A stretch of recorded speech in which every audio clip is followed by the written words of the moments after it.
surrounded by journalists. Hold your position. To shape our future. We came to feel the new.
Journalists on the horizon. Stand by.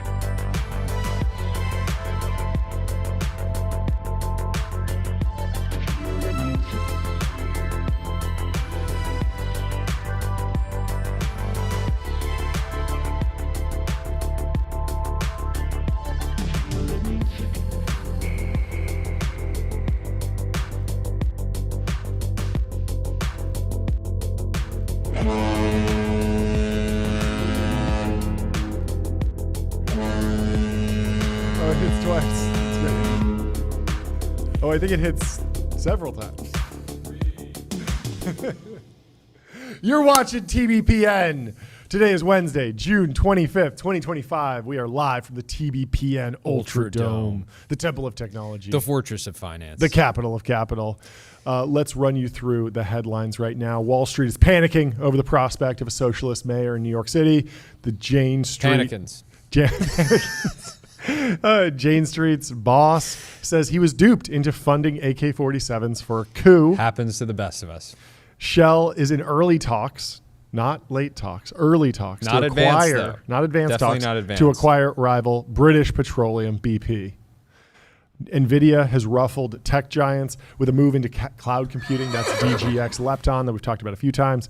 Bumble is cutting 30% of its staff, and its stock is up 15%. As online dating hits an inflection point. I'm sure there's some AI story there. There's a whole bunch of other interesting trends that we'll dig into. China is tracking down its rare earth experts and taking away their passports. Doesn't sound good. And we want to discuss the future of venture capital marketing. But if you're... The most important question of them all. Yes, it is. It is. But quickly, let me tell you about Ramp. Ramp.com. Time is money. Save both. Easy to use corporate cards, bill payments, accounting, and a whole lot more all in one place. We have some delicious drinks in front of us today. This is day two of asking. They're not on camera. Oh, they're not on camera. So pick them all up. So day two of asking for the Chris record. Williamson to come on the show. Day two, we got five Euro mates from Mateina. That's Andrew Huberman's project, and one new tonic. It's a 5-to-1 ratio. I just shotgunned one of these. You did? Right before the show. Yes. Hadn't done that in a few years, maybe a decade. Yeah. But it's good to be back. I mean, you mentioned yesterday on the show that you did a dry fast, and it was pretty subtext. Reading between the lines, it's pretty clear that you did hitting one too many cheeky pints. Cheeky pints? To dry out. Oh, dry right, dry out. Yeah. Yeah, it's just eat regularly, just no pints. No, yeah, exactly. That's a dry fast. Yeah. Anyway, let's go through the news. Mamdani, the entire world is melting down, particularly on tech Twitter. Everyone is very nervous about what Mamdani means for the future of New York City, because San Francisco kind of got a dry run of this, and it didn't go so well. And now we're going to see what happens in New York City. So Dave Friedberg breaks Voice it of down. reason. Voice of reason. He says, it is vitally important for America that Mamdani get elected mayor of New York City. He can help maximally and swiftly tax the rich, stand up government-run grocery stores, eliminate the police force, freeze rents, and make public transportation free.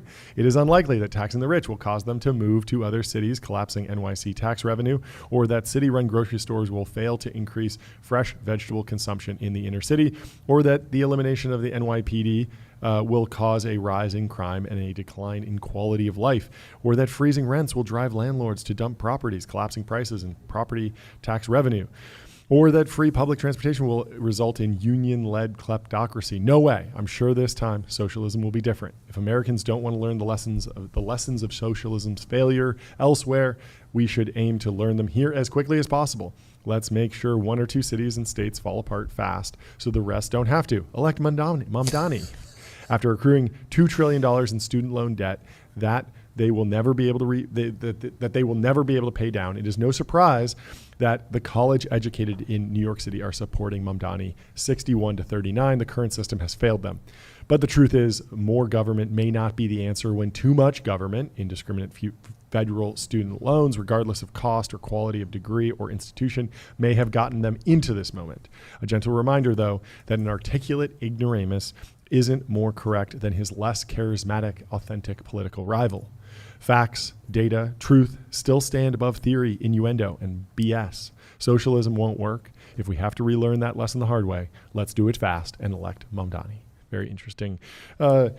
Interesting analysis. Now, sacrificing the capital of capital. Yeah, sacrificing the New York. fortress of finance, New York. Yeah, I couldn't. I don't think Ken Griffin was hitting the timeline yesterday, but he certainly was looking smart. Yes. So, I mean, there's a few things in here. He is interested in taxing the rich. He did. I was listening to Mamdani's interview on The Breakfast Club, and he was talking about taxing, adding a tax to anyone that makes over $1 million in the city, a 2% tax. So they would pay $20K, but obviously that scales up to someone who's making $100 million would be paying much more. And he thinks that that's like a very doable tax. He has talked about government-run grocery stores, which I think sound like a disaster potentially. Well, I was joking with you about if he had, decade plus of experience, running something like Costco. Yes, could be possible. Might be bullish. But I don't think that he's had a job. Yeah, my riff on it was imagine if the grocery store was as seamless as the DMV. Or imagine if taking the free bus was as smooth as getting through TSA. Or imagine if looking for a house was as simple as filing your taxes. Like, that's what the government could bring to these institutions. And that's always the risk with these things. Now, on the issue of eliminating the NYPD, Mamdani has changed his tune on that. He was saying defund the police 5 years ago. He has since changed his strategy and his messaging dramatically and is no longer anti-defunding the police and has said directly, like, I do not want to defund the NYPD. But the reaction continues. Cold Healing says, it is still not a guarantee, but Zoran winning feels like the first time that I can see a populist internet left taking the corpse of the collapsing Democrat machine the way MAGA took the corpse of the right in 2016.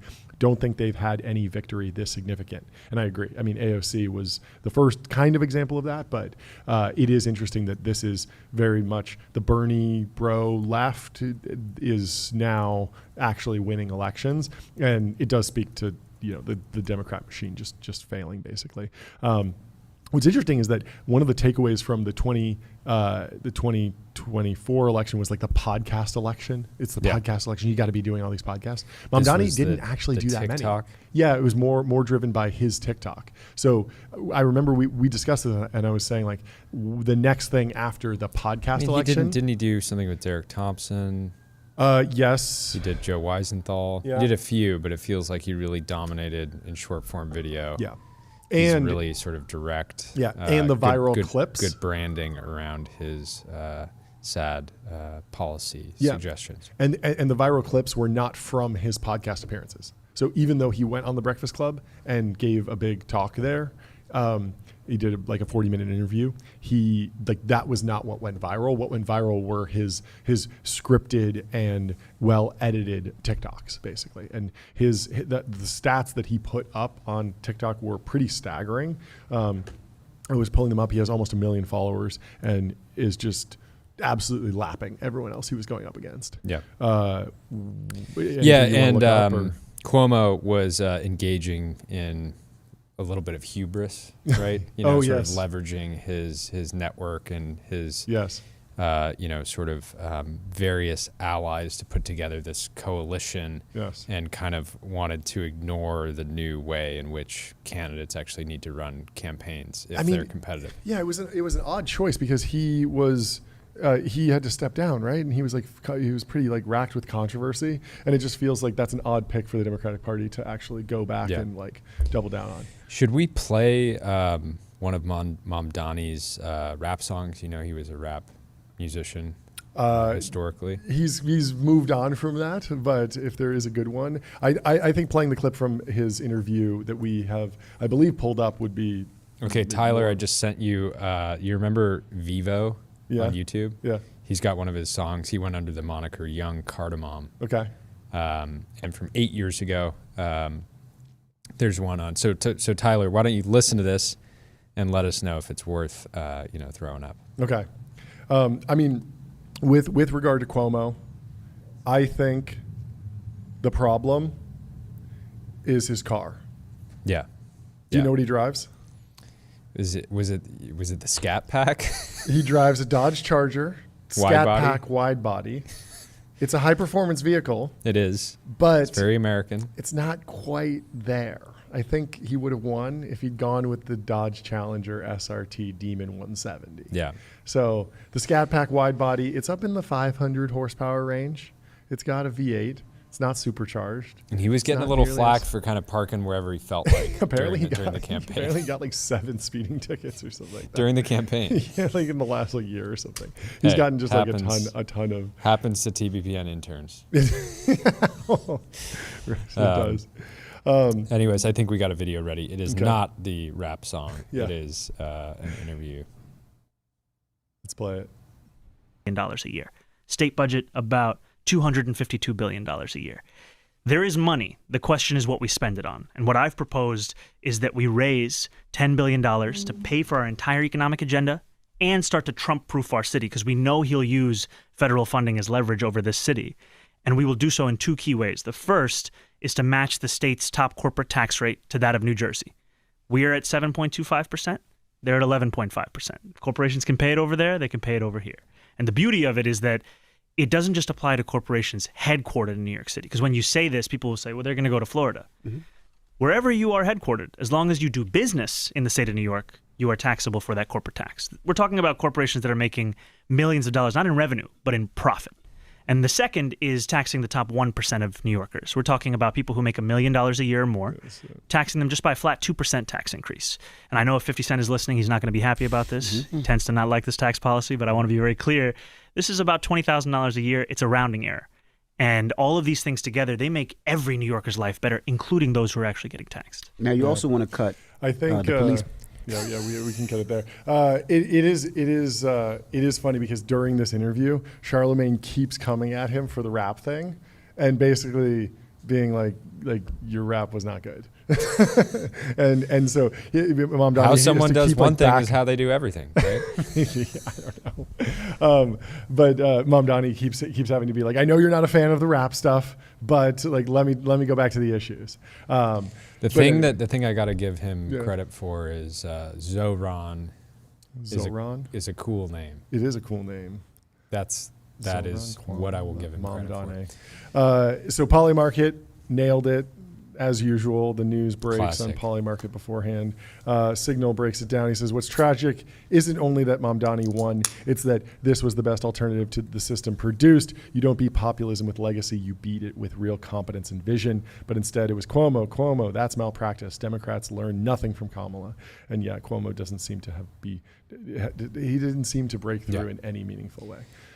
Sophie says, hold up, let him cook, to Bill Ackman, who says, I have a great idea on NYC. I will share it as soon as I can. I was a bit depressed when I woke up this morning, but now I am optimistic. And so, a banger is coming. Long post is coming from Ackman. Apple needs to make a signature iPhone for Ackman that allows him to see the entire body of text, while typing on the phone. Something like a 5-foot long iPhone, I think, would be the right range. Be fantastic. Zoran Mamdani, the young Democratic Socialist state assemblyman who has waged a surprisingly strong campaign for mayor of New York City, hasn't just frustrated his opponents, he's made them jealous, says Eric Latch at The New Yorker in a very interesting profile that I read last night. I regret not running for mayor in 2021. State Senator Jessica Ramos said this month during a televised Democratic primary debate when asked if she had any regrets in her political career. I thought I needed more experience, she explained. They're talking trash. But turns out you just need to make good videos. He was polling at 1%. And then started going on this generational TikTok run and just compounding and just got escape velocity. And if you watch those videos, very well edited, very well executed. Jasmine's son had a breakdown in her Substack, which I've really been enjoying.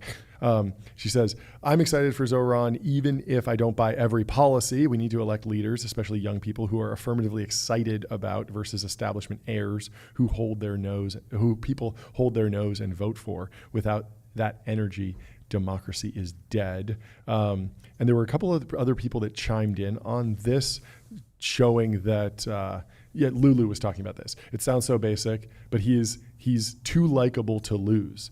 Friendly demeanor, smiles with his eyes, seems earnest. Being liked outweighs policies, experience, nonsensical plans. I just have a good feeling about that person. Can override almost anything. And it's like he's clearly not an expert in the stuff he talks about, but he's able to play the same notes. And Solana had a good take on this idea that like Cuomo was making very abstract arguments about like Trump, and Mamdani was like rent, buses, like things that people care about for the idea of a mayor. Like, what is a mayor even supposed to do about Trump? Like, it's so unclear, like how that would even track, as opposed to like the.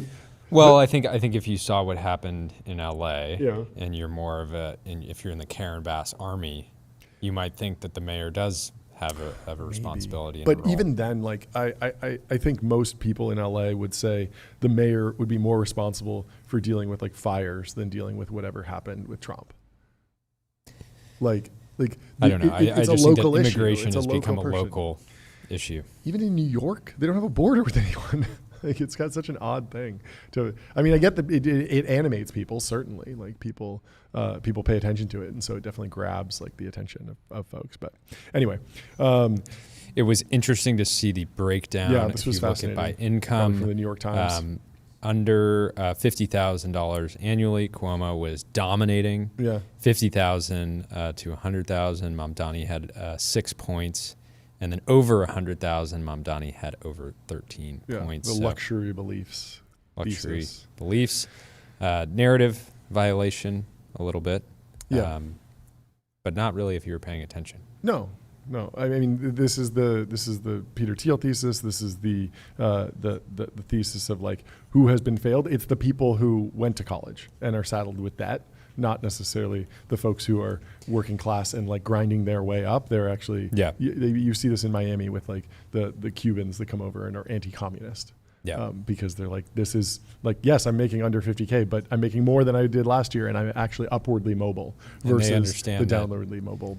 Lamborghini Urus Performantes were never made in communist states. And so if that is sort of ideal, then you would want to aim for.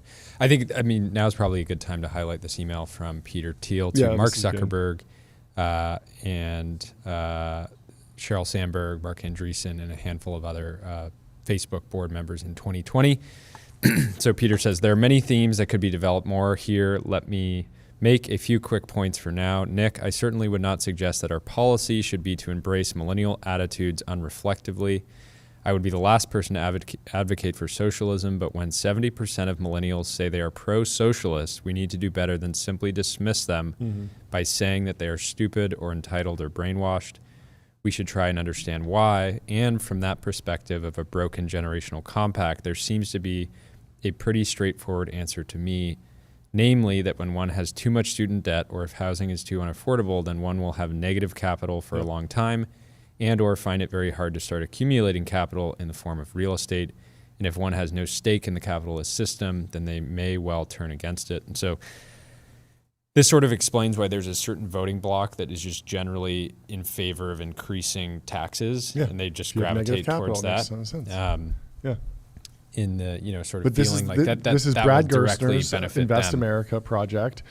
Get you on the capital ladder, accumulating assets and investments early in your life, literally when you're born, and then deregulation of housing to build more, build higher, build bigger. And so that as supply increases, price goes down, not price controls. That never works. Instead, you need to build a ton more, right? And then with the and then there's probably a solution to the college debt crisis in the form of underwriting those loans differently. So if you're going to try and major in something that's hard to get a job in, it's harder to get a loan to pay for that. But if you want to pay for it yourself, you can. He did highlight something in one of his videos that I thought was interesting. Apparently, the street food vendors oftentimes can't get a permit themselves for their cart. This was good. And so they rent a permit from someone else who just happen to have one. And the permits rent for $17,000, I think, to $22,000 a year is kind of the market rate. And so there's just somebody who's just like rent seeking on a permit that they got a long time ago. And it's purely because of the government is inefficient. And I like that. Yeah, he wants to set up a mom and pop czar. Basically someone specifically to go and basically doge all of the local regulation that requires from a single owner operator business in New York City that you want to do something, you want to open a store and it's going to take you 6 months or a year just to get started. And then there's huge fees and all of those just don't matter and are just, so I actually love that. And I feel like maybe he tries to do both. Maybe he opens the government-run grocery store. He learns his lesson. He learns it the hard way, and it fails. But then he has a bunch of success. If he actually does that, the value of the memes that come out of it alone will be incredible. Yeah, but it's like potentially priceless. We kind of know the economic logic, like the physics of this system, the physics of the economy, to the degree that like we know it's going to fail, but some lessons have to be learned the hard way. And so that's kind of what Friedberg is getting at. And so, go and build one government-run grocery store, see how that goes, and then go and I saved 1.5% by historical grocery store margins are very, very slim. So you could have a grocery store that's like Trader Joe's, except it's maybe more packed, less well run, dirtier, like most government, sort of run things are. You're like, and then you save 1.5%, which is pretty interesting. Yeah, it's Tacky. Like to pass that 1.5% on to the customer, you have to run it as ruthlessly as the private equity guys that own grocery stores, right? Pretty smart guys. And so they're running their businesses extremely efficiently, and then they're keeping the 1.5%. So you have to run it as efficiently, and then you can pass on the 1.5%. Yeah. But that's the best scenario. Yeah. No one's saying that there's 20% to go squeeze out of those things. Yeah. Packy said, I will say this, if Zoran really can make the city more affordable by simply saying things should be more affordable, a lot of mayors are going to have a lot of explaining to do.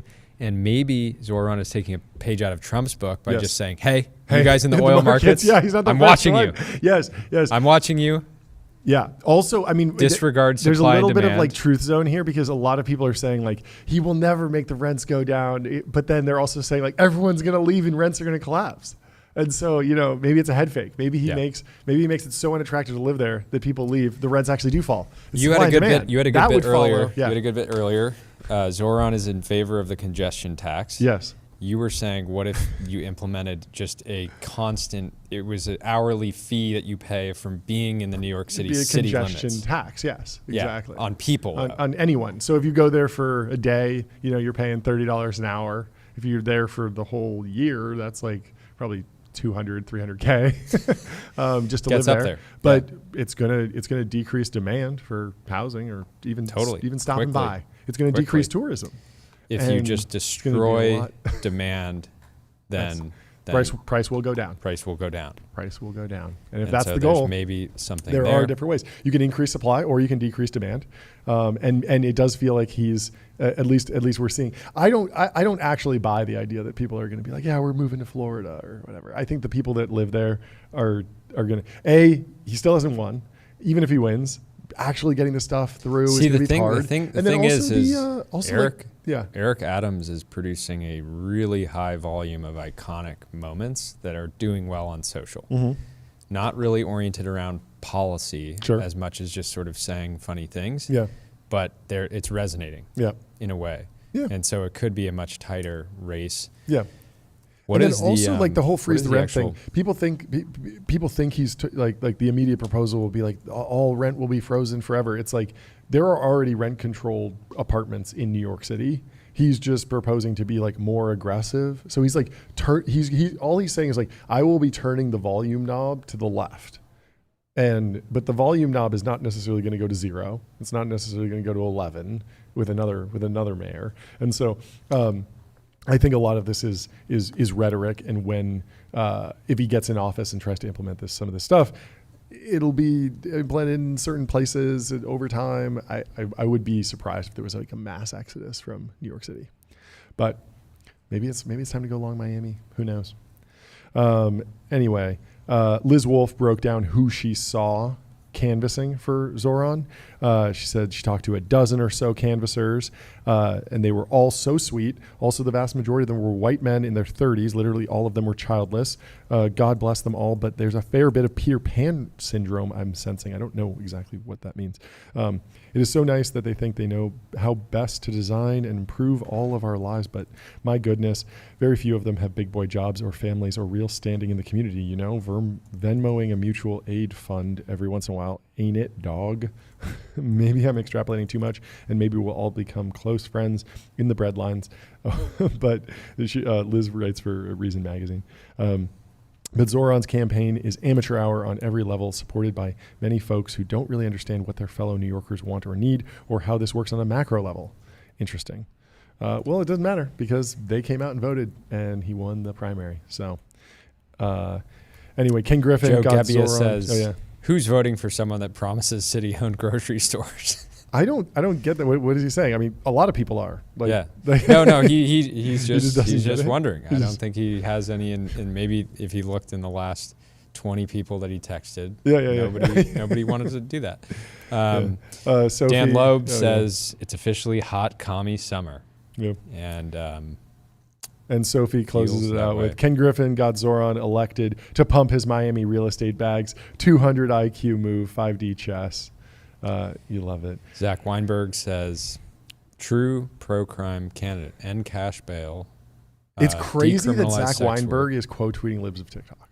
That is what's crazy. legalize This marijuana, these posts are permit 5 years safe old. He's injection completely sites. changed this. He's changed his policies on all of this. So It is interesting though that this is like what SF was like basically run on.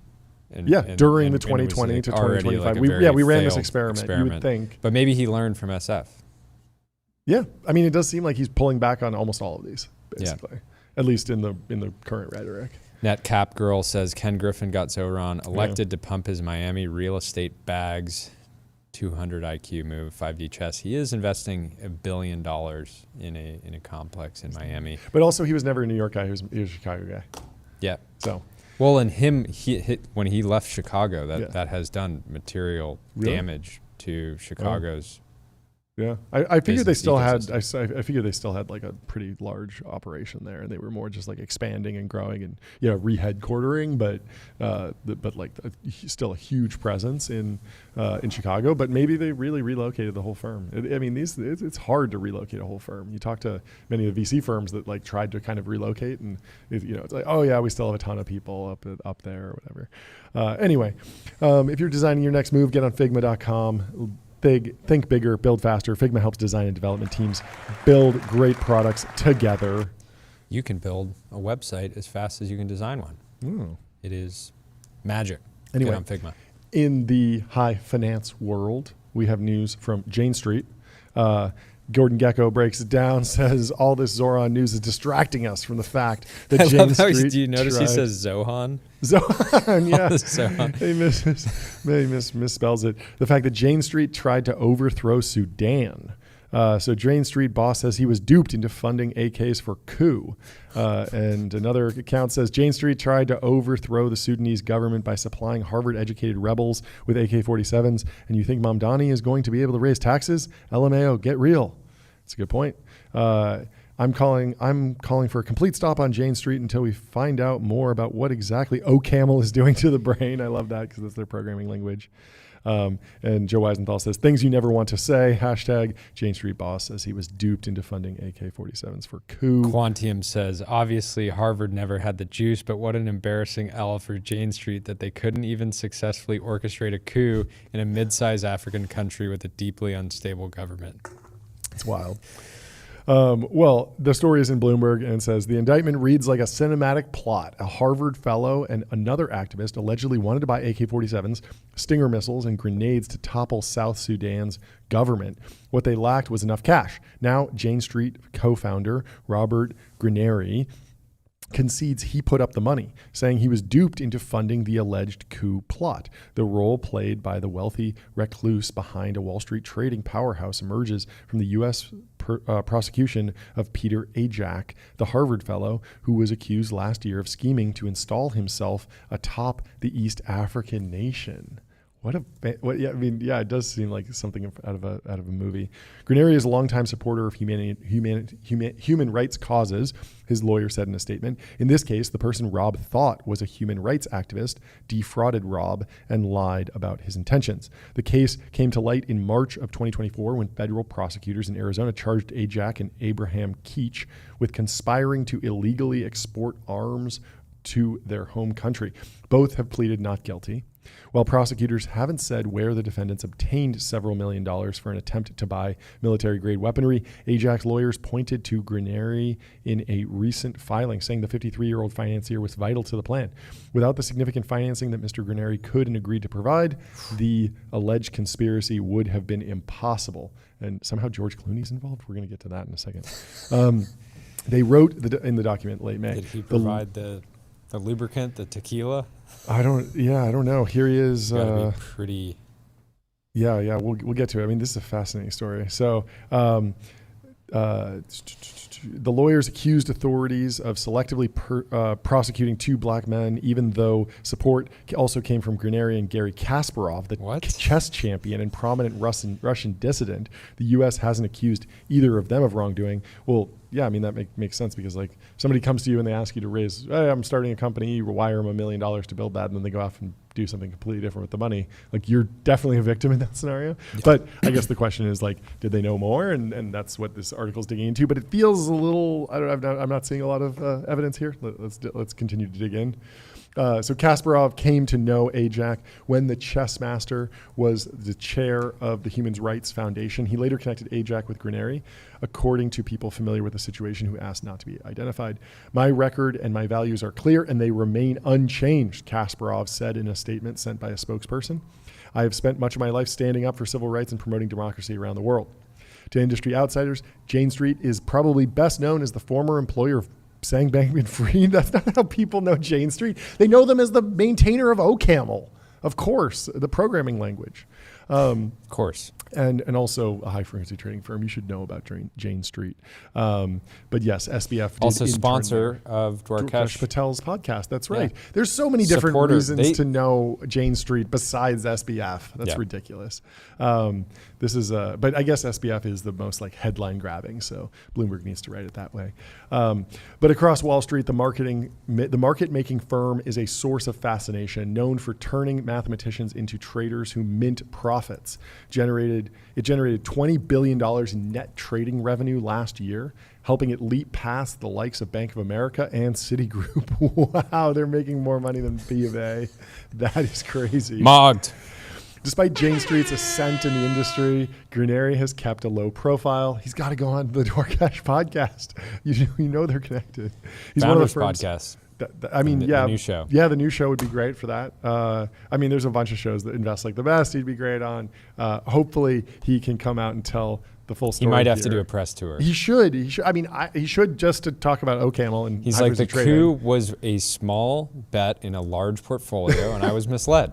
I don't think there's any evidence of that. It's alleged. Alleged, of course. Anyway. No, I think it's totally believable that he would meet some charismatic young people that have a record of caring about human rights abuse and make some type of donation to them for their cause, and then they could turn around and use those funds for, something that he had no awareness of. So yeah, I mean, it's makes frustrating. Sense it makes sense that people that would try to overthrow a government would want to drag down, anybody that they could and try to drag them into the mud and start wrestling. Yeah, I mean, this happens literally all the time because once the money's wired into a nonprofit, it's very hard to track. Like, okay, did you hand out the mosquito nets or did you buy a yacht? Like, okay, now I need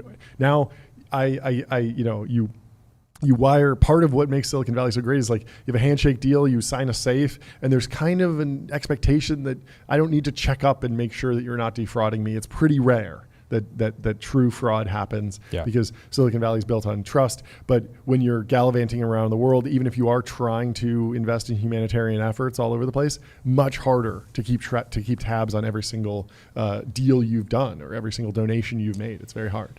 Yeah, and if it was effectively a donation, I don't know the exact mechanic, then he's way less likely to pay attention to it because he thinks he's donating to a good cause. Yeah, totally. And he's not trying to generate a return. He might be more inclined to be like, hey, investor update, what's going on? Yeah, if you're a seed investor in FTX and the company grows and grows and grows, and then you're starting to see that, wait, how is Alameda linked to get exactly? Like, this is material. This is, this is $500 million to me now. It's not just a flyer anymore. You wake up. I up need to dig in. 4 years later. You're surrounded by journalists. Hold your position.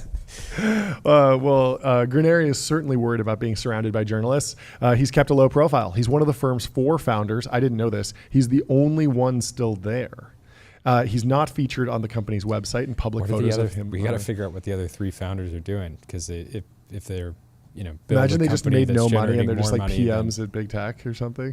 They just making like $1 million a month. They just didn't vest out. Yeah. They just like, we had a cliff and I didn't hit it and I bailed. Brutal. Somehow I don't think that's what's going on. The firm's success has allowed Granary to pour money into other ventures and causes. He helped build the Scarlet Pearl, a casino resort on the Gulf Coast in Mississippi. What a funny place to put your cash. money. I mean, it's probably a good business. It's voted best casino resort. We got to go Scarlet to the Pearl. Jane Street Casino. Get in there. Do some high frequency slots. Let's do it.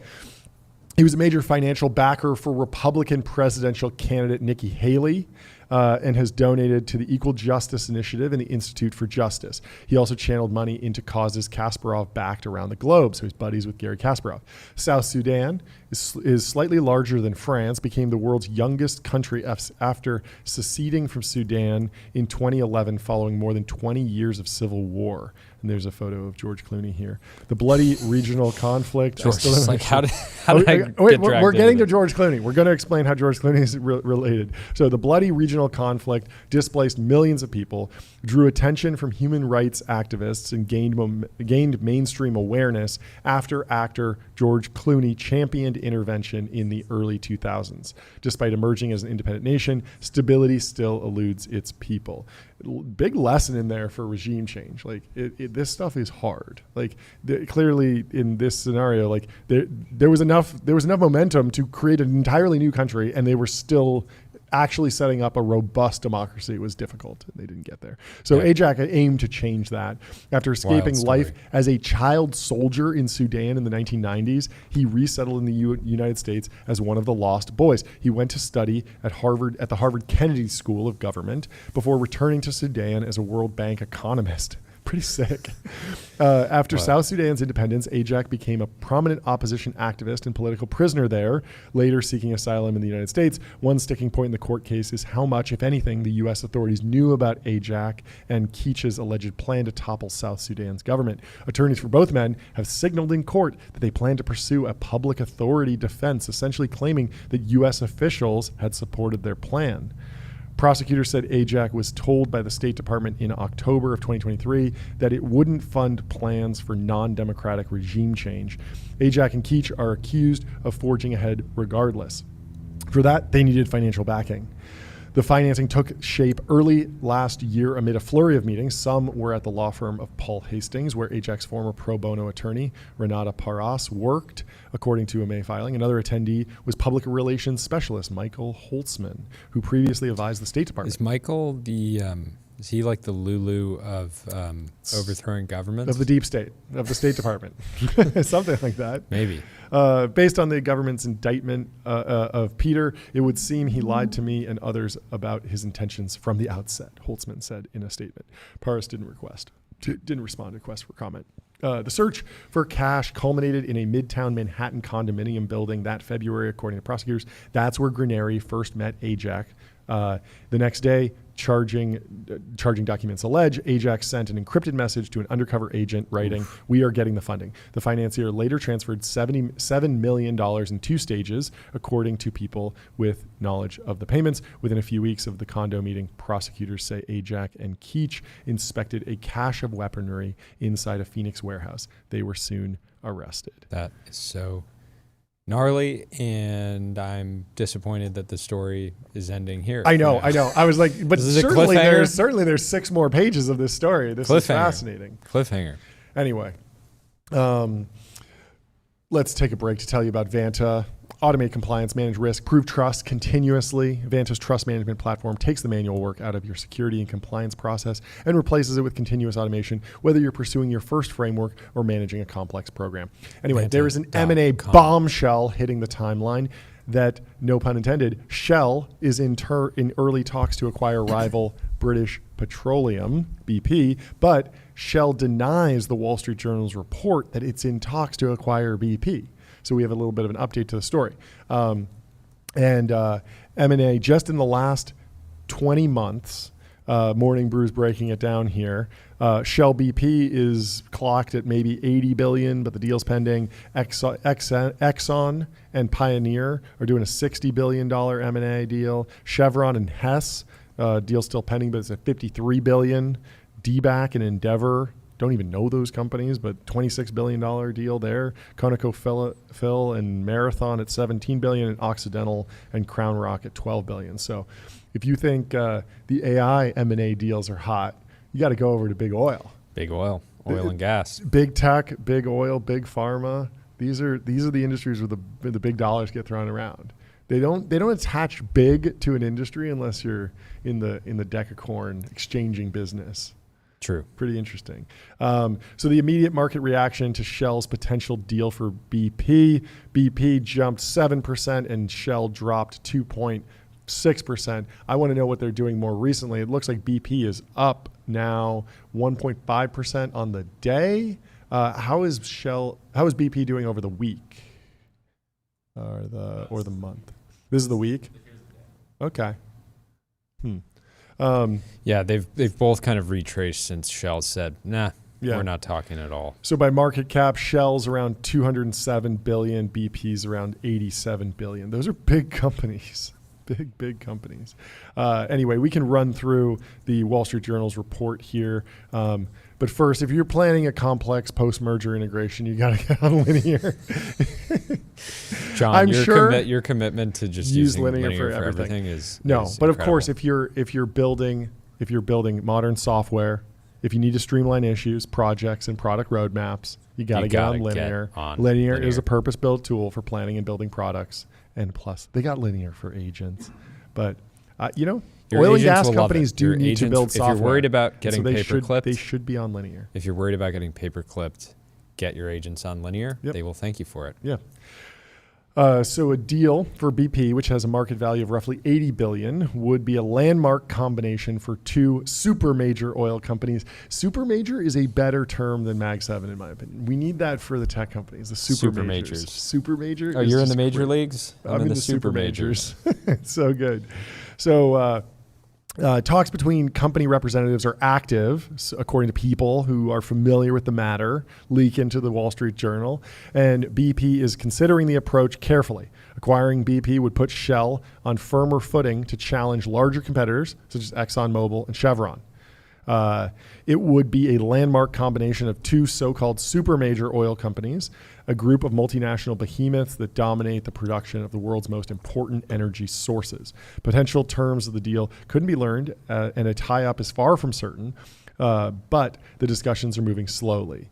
BP is currently valued around $80 billion, taking into account a premium. A deal could end up as the largest corporate oil deal since the $83 billion mega merger that created ExxonMobil at the turn of the century. It would also be easily the biggest M&A deal of the year so far in a market that has been rattled by President Trump's antitrust policy. And so you can see that the combined entity would be somewhere in the... Do you remember tracking the Deepwater Horizon spill? I do. Yeah, I remember tracking it very closely in the Thunder Horse track. Were you monitoring the situation? I was monitoring the situation to the degree that I was reading equity research reports about BP from the sell side banks, and I understood it to the level of knowing that the tract that they were drilling into was called the Thunder Horse tract, which is the section of the crust that they're drilling the oil into. So crazy. It was fascinating. BP's total costs associated with Deepwater Horizon, including cleanup, fines, and settlements, reached approximately $65 billion, so nearing their total enterprise value Massive. At the moment. Also, great movie. I know you haven't seen it, but it's an amazing movie, Deepwater Horizon. You should Is check it a documentary? No. It is a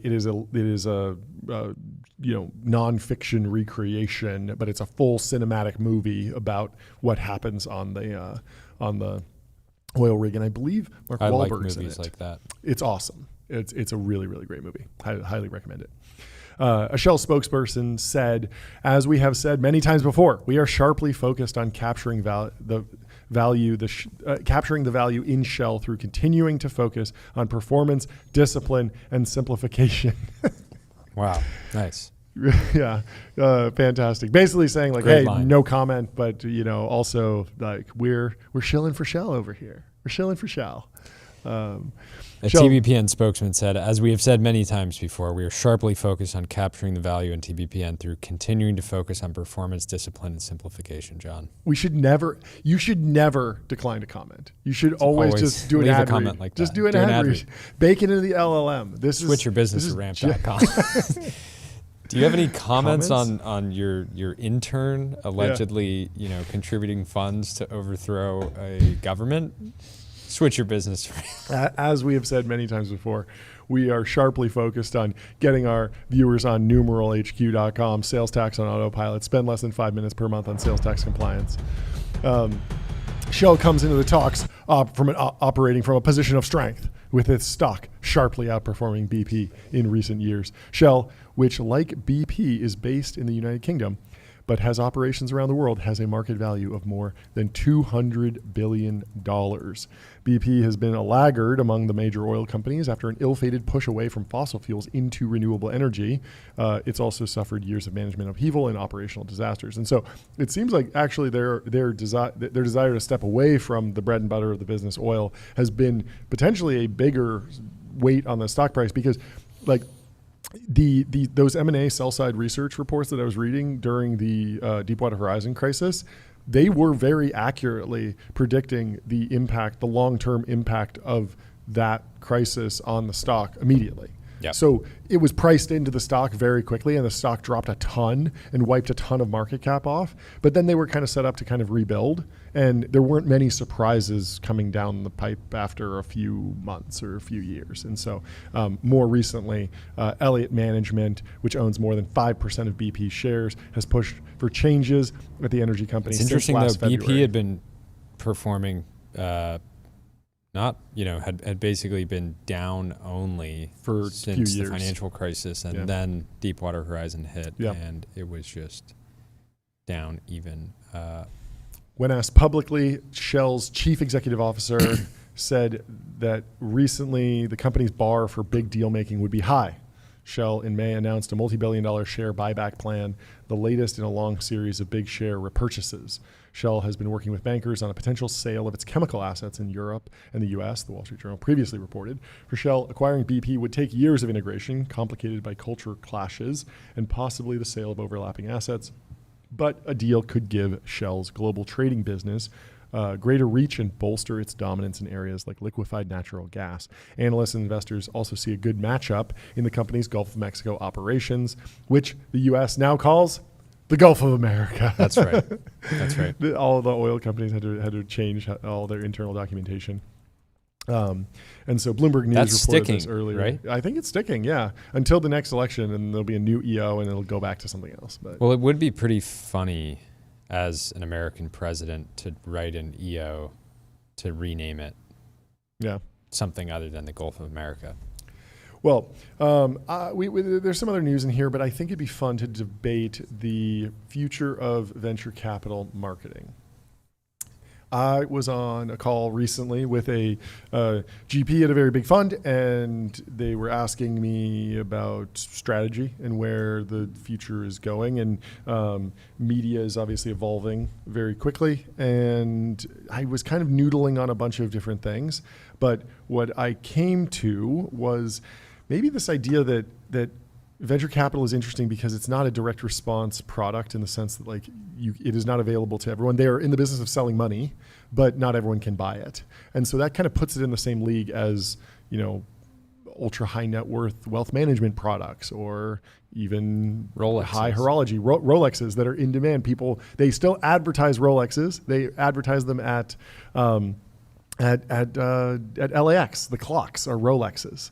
Or if you go to an F1 match, you'll see a lot of, advertisements. Yeah, Patek will put an ad for the Cubitus in an airport. Every issue of the Economist comes with an ad for basically a Holy Trinity watch on the back, whether it's Vacheron or AP or Patek, but you can't just go and buy those. And so it's very odd that they're doing this luxury brand building without a product that you can just immediately go buy. And I'm wondering if that's the future of venture capital marketing.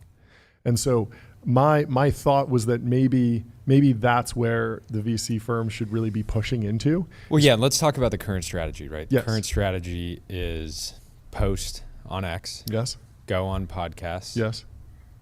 You can start your own podcast. Yes. Many people have done that. Yes. The challenge is that venture capitalists are deeply conflicted by making a wide variety of investments. Yes. And that has to inform their opinion on different markets. Yeah. And so if you're deeply convicted and trying to give coverage to a certain sector, it becomes very hard because you can't go on there and say XYZ company is clearly dominating. Yep. If you look at the data and you look at, what customers are saying, if you have another portfolio company over here that you happen to back.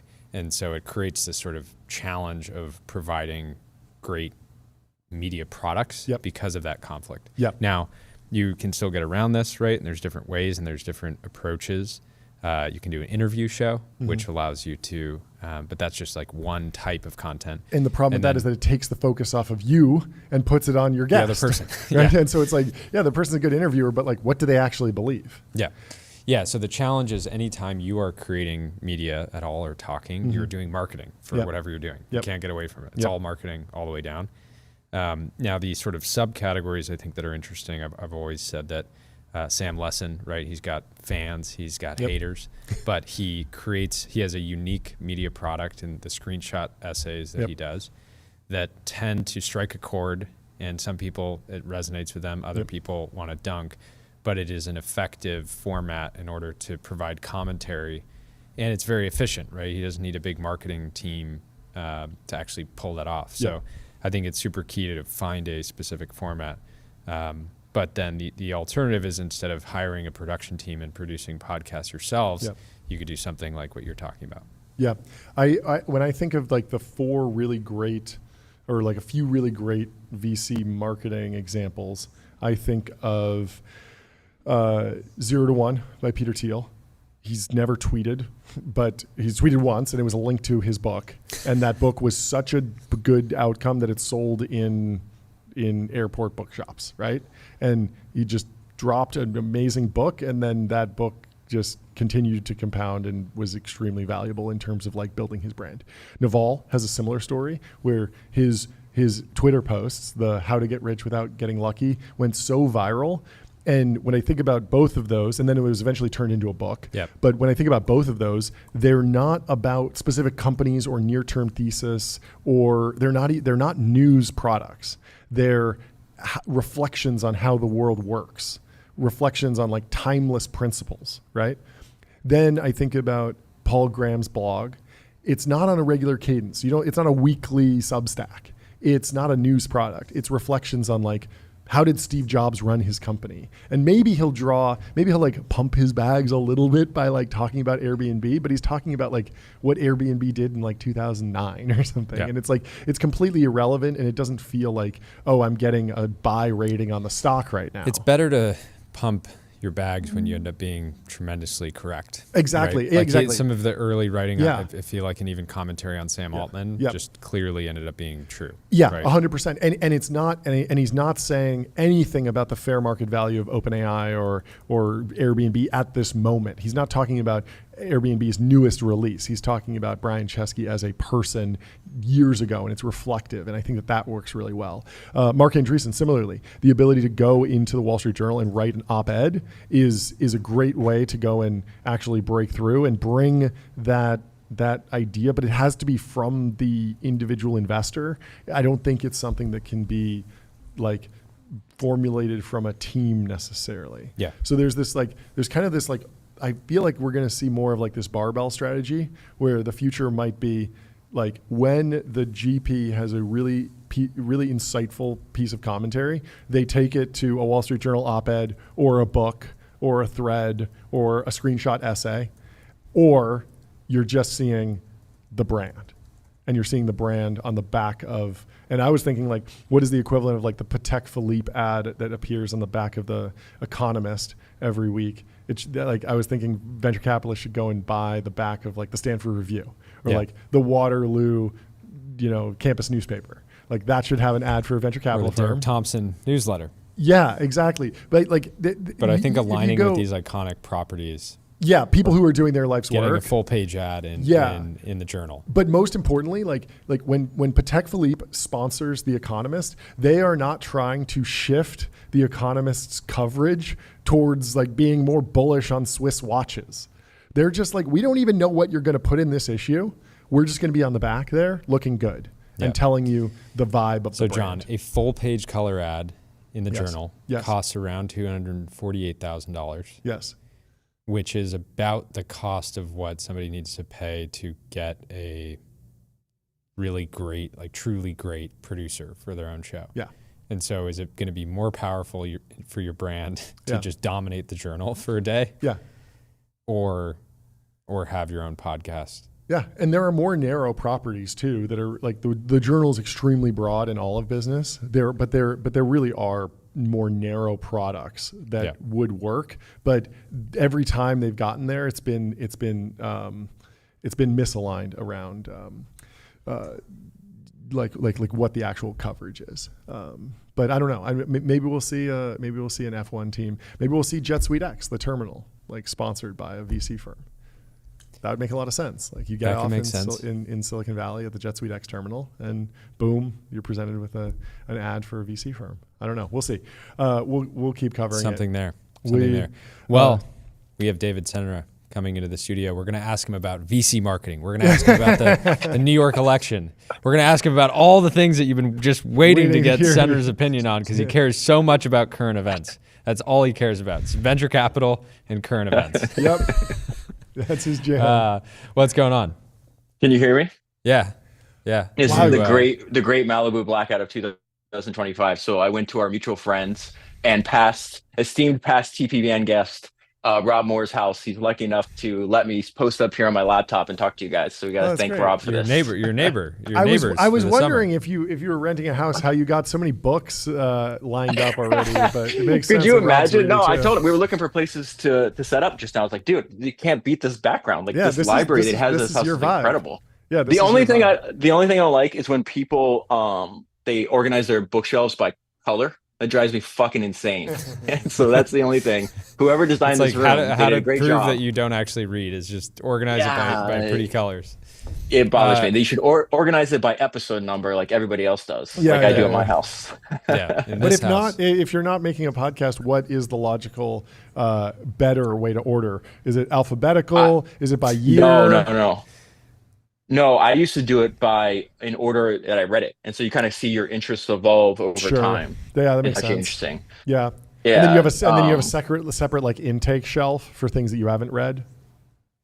Yeah, I mean the bottom half of all my bookshelves is the one that I record at my home, like the studio they use. It's all unread books. So it's like an order by episode number. And then the bottom, like, I don't know, 1/3 is just unread books. And then anything out on any bookshelves in the living room is just all unread books. I have like 600 now. I have to stop buying them.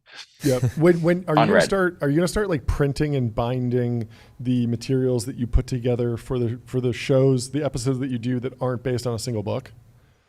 Yeah, I already do that. So I used to put them in binders, and now I actually send them to a print shop, and they actually do like a spiral binding. That's I actually have something. I'll give you a preview. I don't think I've talked about this publicly. When I went to Charlie Munger's house, I knew I was like a biography amateur because he made his own biographies. Wow. And so I asked him, I was like, Charlie, can I go through your bookshelf? And there's two realizations of why, like, no matter how long I do this, I'll never be as good as he was. Is he doesn't take notes. So like he would have like a random like word in like every 100 pages where I have to like run through all this stuff.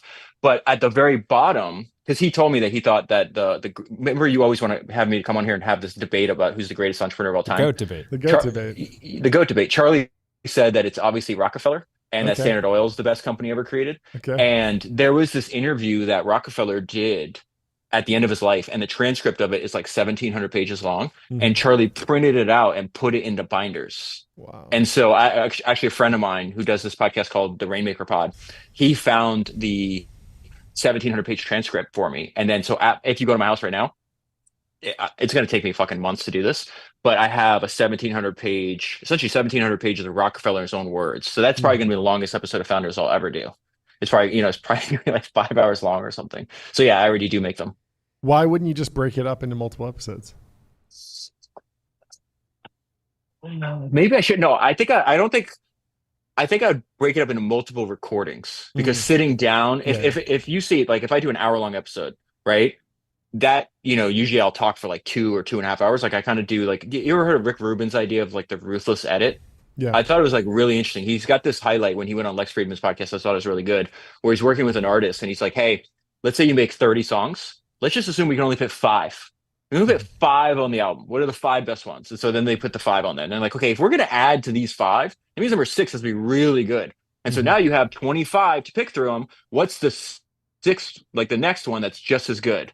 And I think going through and like ruthlessly editing everything is really important, especially if you want a high value audience, because they just don't have a bunch of time to like just churn through shit. It's just like your job. It's like what you're doing for them. Yeah, there's something interesting there about like I don't have all the numbers, but I feel like some recording artists, you'll hear stats like there were 12 songs on the album and they recorded 200 songs before they cut them down. So this is actually the episode I want to talk to you guys about, which is Michael Ferrero or Michele Ferrero, but I'm going to use the the English translation. I mentioned that in the episode that being prolific is highly coordinated with greatness. Just because you're prolific doesn't mean you're great, but if you're great at what you do, you're undoubtedly prolific. And so I'm reading Bruce Springsteen's autobiography right now, and there's a lot of crazy stuff in there other than like the thing is like this thick, and he wrote it out by hand multiple times. He wanted to make sure every sentence was like should be in the book, and so he like the only way to force him to do that is to rewriting. Like, what kind of psycho does that? The psycho that's probably recorded thousands of songs and only published maybe less than 10%. I just read Prince's autobiography, which is the strangest autobiography I've ever read. I can't even do an episode on it because I don't understand it.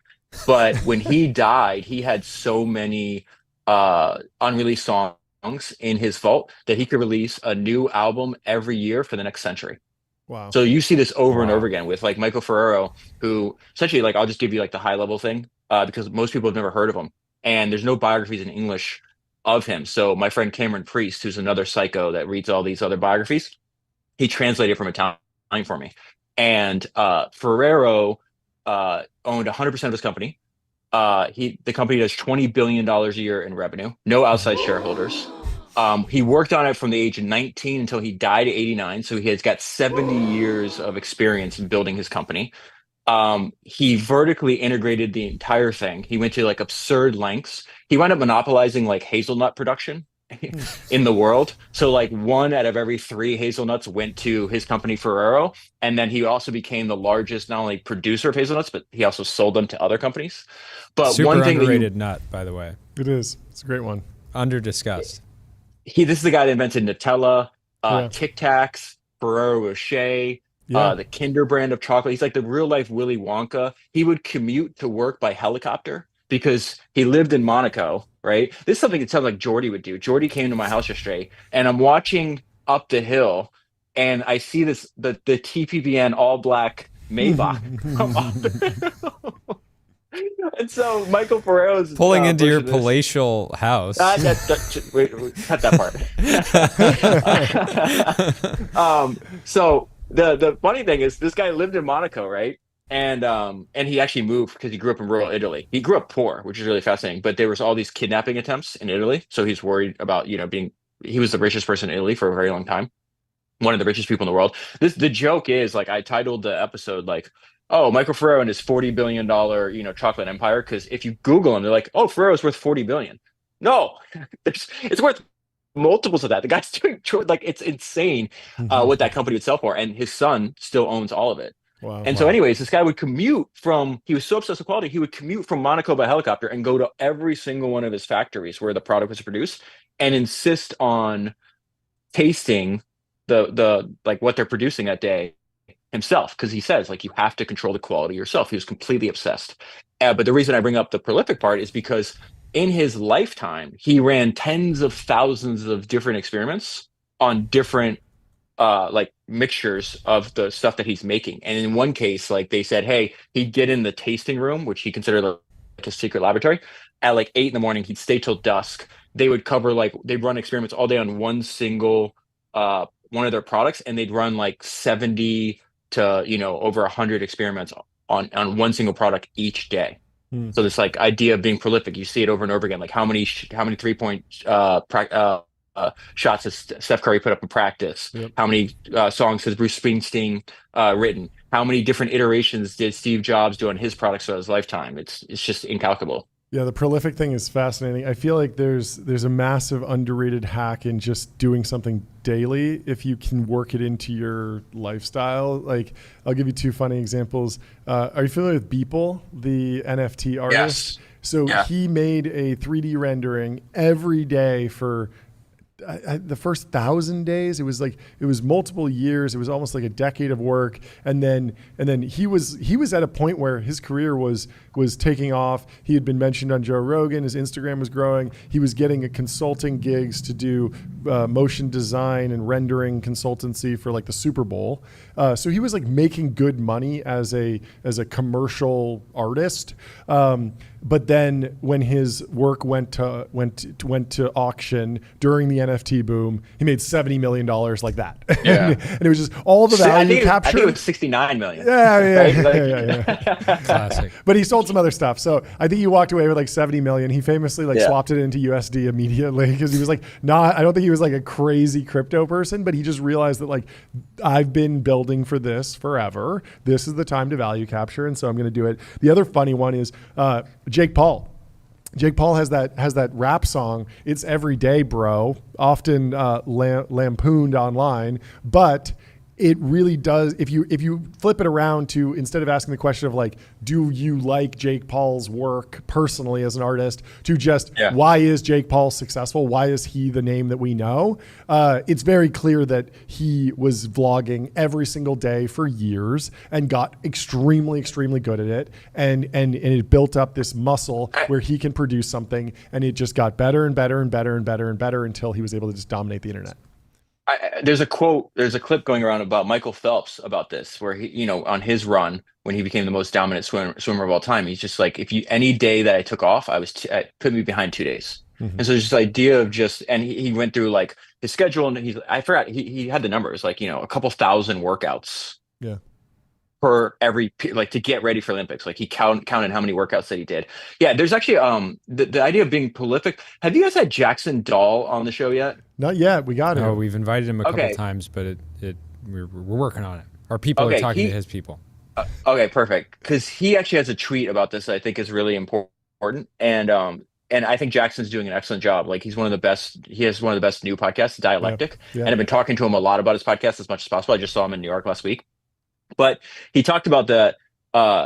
I'm just going to read this tweet rather. He says, when you never linger anywhere or on anything, you don't get the chance to sink into the feeling of it, to trace the grooves, to notice what little details you love can be improved. And so Jackson, from his posts and his podcast, obviously he's a very soulful dude. But I think one of the things I took away from Ferrero and any really like what I'm trying to do with the podcast is like, hey, they don't write biographies about people's lives that do something for like a year or 2 or 5 years. It's like almost any case, at the very minimum, it's 2, 3, 4 decades of their lives that they dedicated something. And in Ferrero's case, it's like 7 decades. So when he was able to improve, I mean, when I talk about vertical integration, it's like he took it to another extreme where it's like, I'm going to monopolize all the raw materials that my product needs. But then like he also had to be one of the first people to mass produce chocolate. And so he invented his own machines. And so it starts out like you don't do that unless you're spending so much of your life thinking about what you're doing and this extreme level of focus. And he applied it to marketing, to distribution, logistics, to the machines that he built. And he talked about having a love affair. He thought like the robots he built had soul. The way he talked about it's AGI built. It's really funny because he comes of age and after World War II, right? So he's in his early 20s in post-World War II Italy, where there's not even electricity. It's like hard. There was 2 machines that the company had that had enough power to run on electricity. At the beginning, everything else had to be done by hand. And then when he started talking about this love affair that he has with these robots that make this product that he deeply loves and cares about, I'm like, oh, there's another obsessive guy that came of age after World War II, was almost the same age, that was in Italy and that built one of the best brands in the world and worked until he died. It was Enzo Ferrari. Literally. I knew you were gonna say Ferrari. Yeah. When Enzo built his first car, it talks about in his biography, it's like he couldn't even find electricity. Imagine trying to build the best race car and you don't even have access to electricity. Wow. It's just incredible. And then there's a great post picture on Twitter that I think I retweeted one time where it's like Enzo Ferrari's house that he builds right here. And then around his house is the test track. It's like, what work-life balance does this guy have? He just he's in his kitchen. And he's my favorite thing, people hit 30 and they're like, oh, is it too late for me? It's like Enzo didn't start Ferrari until he was 45. That's crazy. Well, I don't know if he was it 45. He was working in racing. Yeah. But the brand didn't start. Well, the funny part about that is he didn't actually give a shit about the cars other than like he cared that they went fast and they won races. Yeah. But he realized I just have to sell them to rich Americans so I can fund the racing. Yep. And so like we talked about this a few weeks ago when I was on here. Where he has that great quote. He's just like, I don't care if the door gap is there. I just care that when the driver hits the gas, he shits his pants. It's great. Because he just wanted to go fast. Yeah, I want to dig into the idea of focus more. I was texting with someone earlier today, and they were asking. I was like, they're like, you have so many opportunities. You could start companies. You could raise funds. Like, why are you just focused on media? And I was like, well, really, like probably David Senra. Like I've studied all the history's greatest entrepreneurs and just kind of realized that they all focus. No. So David Senra studied history. Yeah, and he told me so what we to can do. study David Senra. Exactly. But really, I felt like I was saying something so stupid, and because I was just like, well, it's the pattern of success everywhere is that there's focus, and it's like it should be mind blowing, and yet we're talking about people all day long who like love your podcast but don't actually go and focus. And they don't actually do it. And so I'm interested in like the parameters of focus because Michael Ferrero did branch out into Nutella and Kinder and Ferrero Rocher and Tic Tacs, but it's all within the same empire. And you've seen that with Steve Jobs. And so there are areas where you can have multiple products within the same organization, the same focus, but your impact or the output is slightly different. And I think that people struggle with that because the people will often justify, well, like having a fund and a startup, and actually like 3 startups is all part of my focus on my massive empire. And it's like, are you really focusing is always the question. I mean, I think the person that's built the most impressive company in our lifetime is Jeff Bezos. You know, like obviously I love SpaceX and I have Starlink in my house and all that other stuff. It's just like, if you look at like what he started out at, the just financial performance of it, like all the complex logistics behind it and all the different businesses. And so like, if you're going to do that, I just think you just follow Bezos' lead, literally reread his shareholder letters, which I'm going to do every year. I think I've done 4 episodes on them now. I think, you know, I think the greatest description of that was just like reading Bezos' shareholder letters is like the person like getting a history lesson from the person that mastered a high growth internet startup before the playbooks were written, you know, and he kind of like just tells you what he's going to do and then just goes and does it. But for like Ferrero in his case, it's like it depends on your level of ambition. And I don't mean this in like a derogatory way at all. Like I'm just happy like building like my little podcast that I'm completely obsessed with. Now my business can scale. There's like millions and millions of people that listen to it. So like my impact can grow, assuming I'm good at it and other people tell. But like there's another life where I think Ferrero would be like a Jiro, where it's just like, no, I'm just going to Jiro dreams of sushi. I'm going to have a 10-seat sushi restaurant in a Tokyo subway. And I'm going to be the best in the world. But Ferrero had different ambitions where like he grew up poor. He never forgot what it was like to be impoverished, and everybody around him was like, hey, you're dominating Italy. Like, why don't you just stay there? And he's like, no, I'm going to build a global brand. If we don't, he said this multiple times. He's like, if we don't expand outside of Italy, then we have failed. And he wanted to be one of the, not only the best chocolate company, but he wanted to be one of the biggest. And when he died, the day before he died, actually dies on Valentine's Day, which is, you know, somewhat like ironic, maybe is the wrong word, but he wound up being the 3rd largest confectionery business in the world the day before he died. And so, yeah, I think it just really depends on like what you do. Now, there's also this really interesting thing where like people do a bunch of small things and are like, they'll do like a bunch of small startups. It just depends on who you are as a person though. Like, I don't really have an opinion on them other than like, I am the kind of person that just wants to focus on one thing, work on it 7 days a week, think about it when I wake up, think about it when I go to bed.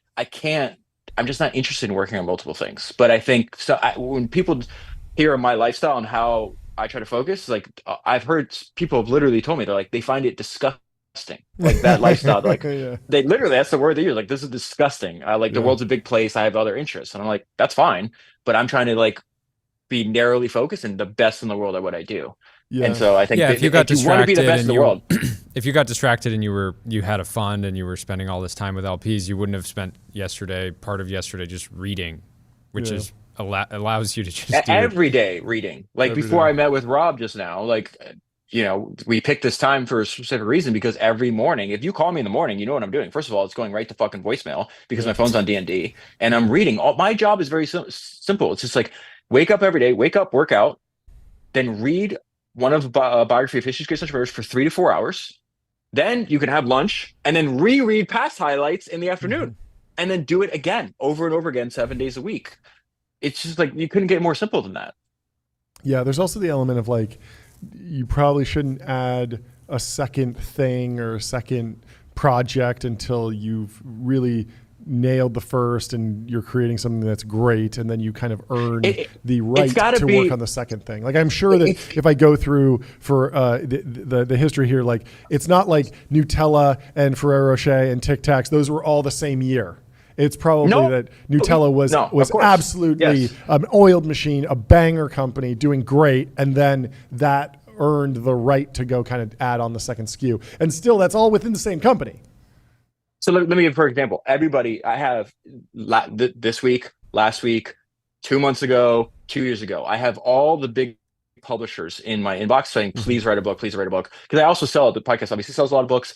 Yep. The audience is full of entrepreneurs, investors. Entrepreneurs, investors probably read 100 times as much as the average population. The average population doesn't read at all. And all the best entrepreneurs and investors are reading all the time. And my idea was just like, I'm never going to write a book because that's not a podcast. Now, there's a founder's book being written right now. I can actually tell a story because this has to do with this little company that I know you guys happen to know and are a big fan of called Ramp. Let's go. So let me tell you a Ramp story. And I wish you guys would repost that video you had when you did the ramp. Oh, we got it on the soundtrack right here. You want to hear it? Yes. Can I hear it? Using ramp. We'll send you the file. We'll get it on Spotify. No, you should go to Spotify. I saved the video and I play it for my son, and like for a few really days popular after that, kids. he ran around the house, ramp. He doesn't even know what it is. And he knows like Kareem and everybody else. Like he plays with our sons play together. That's great. So the funny part was, I'll tell you about the founder's book and the issue of focus is me and Patrick did this event at Ramp's headquarters in New York. Yep. Ramp. And it's a guy named like Wouter. I can't pronounce his name. Oh yeah. But he's like this new podcaster guy, and he's like he went and spent like thousands of dollars doing. He listened to every single episode of Founder, spent thousands of dollars to design work, and then flew from like the Netherlands or some shit to New York to hand me the book. Yeah. He's trying to launch a podcast, and like we talk about this all the time. Most people getting podcasting are really lazy. This guy like tried to do an episode with Andrew Wilkinson. Andrew's like, oh sorry, he like pushed him off. He's like, oh, I only do it in person. He goes, okay, that's fine. Wouter flies 15 hours, microphone in hand, does that. He interviews Eric Gleiman, writes a 40-page book on the history of Ramp, and gives it to him before the podcast. So I think I'm attracted to people that take what they do seriously, and effort's always rewarded. So what happened was he shows up at this event, and Patrick now knows what he did. I introduced him to Kareem, and Kareem was there. Eric already knew him. And so after the event, me, Patrick, Kareem, and Eric spent time with this young kid. I think he's in his early 20s. They think about the value of like getting Eric and Kareem's time. They're running a $16 billion company, like all the crazy shit that's going on. Those guys work 7 days a week.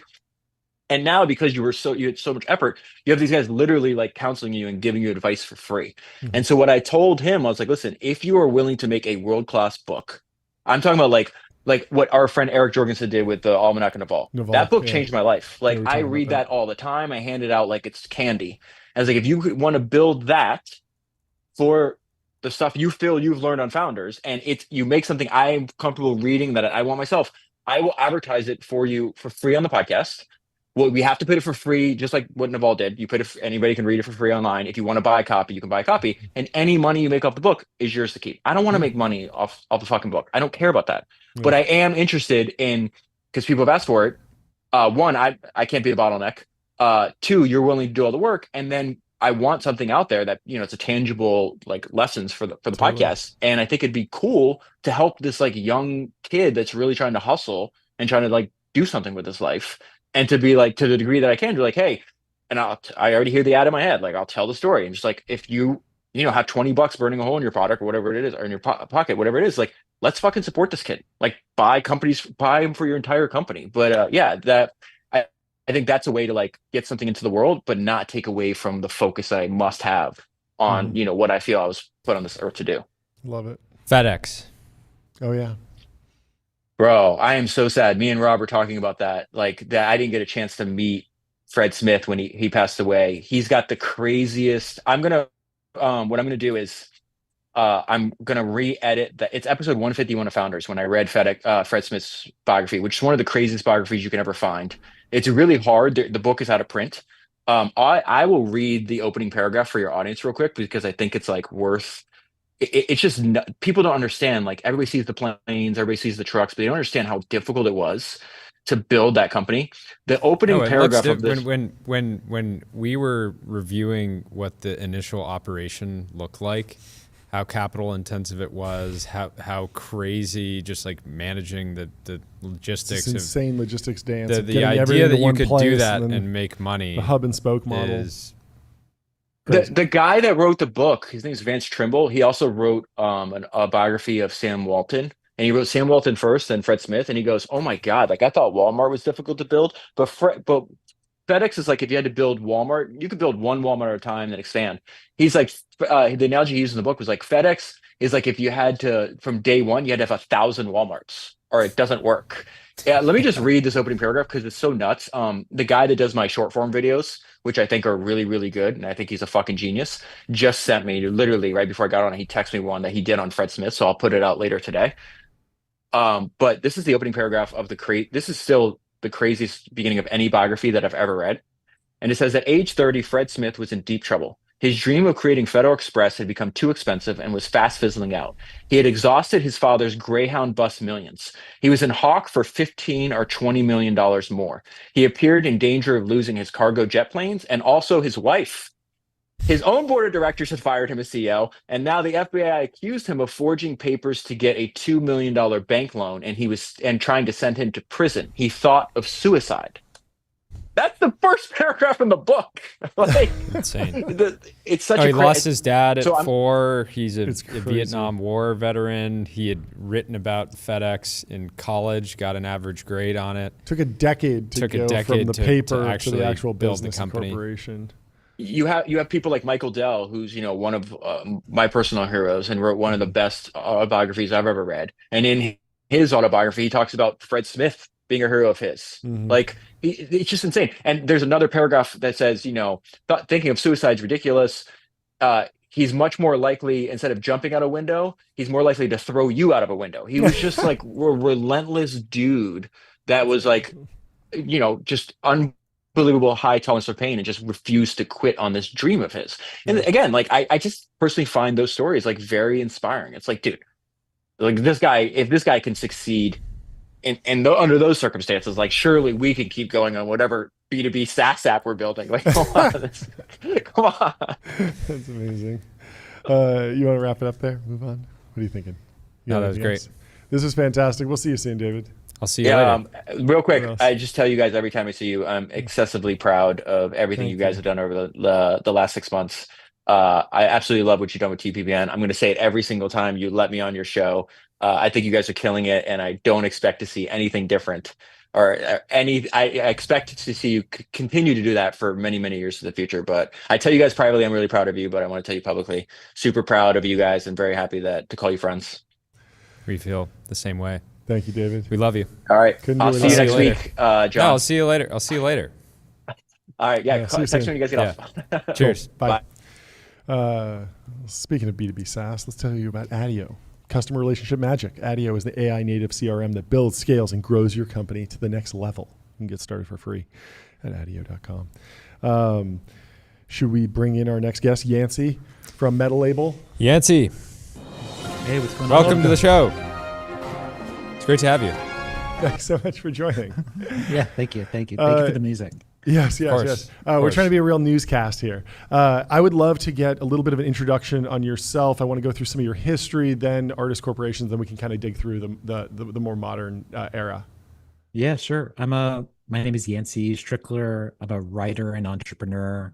Started out as a music journalist and running a tiny record label and being in the world of early digital music. And then was a co-founder of Kickstarter and helped make crowdfunding a thing. Was a co-founder and then CEO.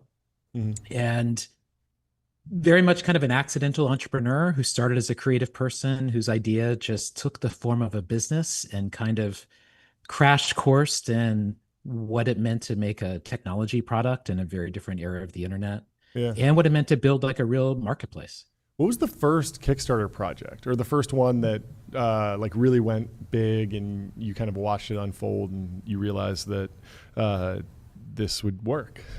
It was 3 weeks in. It was a musician from Athens, Georgia named Allison Weiss, who was like making an EP.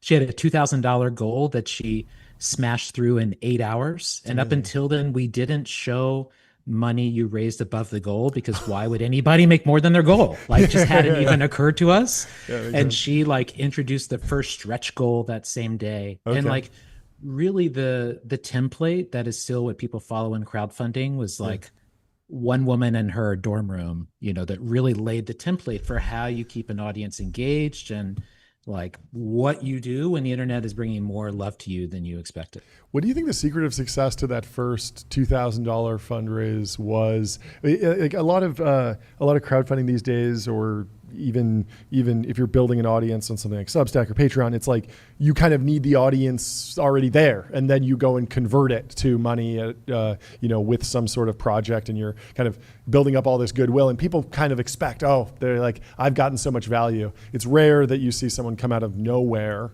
with a successful project. So what was the story there? It was that where there had been a page template, she made it come alive. She was funny. She was personable. She talked to camera, like very modern. It feels modern. At the time, you're like, whoa, like computer is talking to me, and it just felt very personable. And so there's a level of energy that she just knew what the internet wanted and knew how to create that dynamic. And I really still is a role model for what I think it is to be a creator online. But it also was a different era of the internet where people would share links. Where there was that level of generosity and curiosity, and it wasn't just like selfies or nothing. Take me through some of the eras of the internet. First, I have a good Kickstarter story. A childhood friend of mine, Miles, came to me when I was just graduating college, and he had this crazy idea for a consumer product, and he pitched it to me. He'd already basically taken a loan from his parents. A lot of basically college debt level loans for this idea that I thought was I thought it was a little bit silly and a little bit crazy. And he was like, I'm working on this. I'm going to launch it on Kickstarter. Do you want to help me with it? And I love Miles. He's always creative and talented, but I didn't get the idea. And basically 6 weeks later, he launches on Kickstarter, and he did $1 million in the first day. Wow. And it was just this amazing story. It was so incredible to watch him take this massive risk. He had this personal risk because he needed to spend money to get the product to the point where they could launch on Kickstarter and did all these deals to make it happen. And it was just incredible to watch and enable him to build this company. And I think what was magical from the side of the entrepreneur is launches are such a key part of business, and oftentimes people put too much emphasis into launching a SaaS company because you're going to launch and people don't care that much about SaaS. Maybe you have a good video or maybe your investors talk about it positively, but Kickstarter is just it felt like it can be this very binary thing where you just don't know what's going to happen. And consumer products specifically, it is very hard to judge what consumer products will hit before you just put it out there. And the kind of the variable nature of it, I just think is fascinating to watch. So thank you for building the platform. It just has created so many great stories. Can you take me through some of the different eras of the internet? I'm interested to hear about all the different ways that kind of money and funding has changed. You have the Kickstarter era or format or anything to subscriptions on an ongoing basis to even things like the TikTok Creator Fund where you're getting paid out based on views. How do you think about the buckets? And then what do you think is great and what do you think maybe needs work? Love it. I have zero preparation for this, but sorry. I've always wanted to do a David Halberstam history of the internet, big picture. But I would say there's the bulletin board zone up until 2000s, and I would say 2000 to 06 is hardcore hard mode. That's when we were first trying to make Kickstarter, and you needed a server room and a dude with a ponytail to have a blog. It was totally. a high bar to get over. But even during the time we were struggling, AWS EC2 launched, Amazon Payments launched, PayPal extended its marketplace product. So you started to see the first building blocks where non-technical founders like us could actually make a product and could make a successful business. And those things really came online 07 to 09, 2010. And then you have, I think, the good old days of 2010 to 2016 of we're all exploiting the hell out of the Facebook social graph. And it's, gray. You could gray list the Twitter Connect to find every person everywhere. And the internet's just this playground of what can we do together? And then I think 2016 to 2020 was the defection, the collective defection, where it's Substack, OnlyFans, more dark forest, less and less mainstream media, more and more I'm going into the rabbit hole of something online. That is where I make money. Sure. And then there was just an event that I did with other internet where people talked about this, but it ends up that a room full of 20-year-olds called COVID crypto era is just scam period. And then they call period 2023 on to where we are now as scam or be scammed.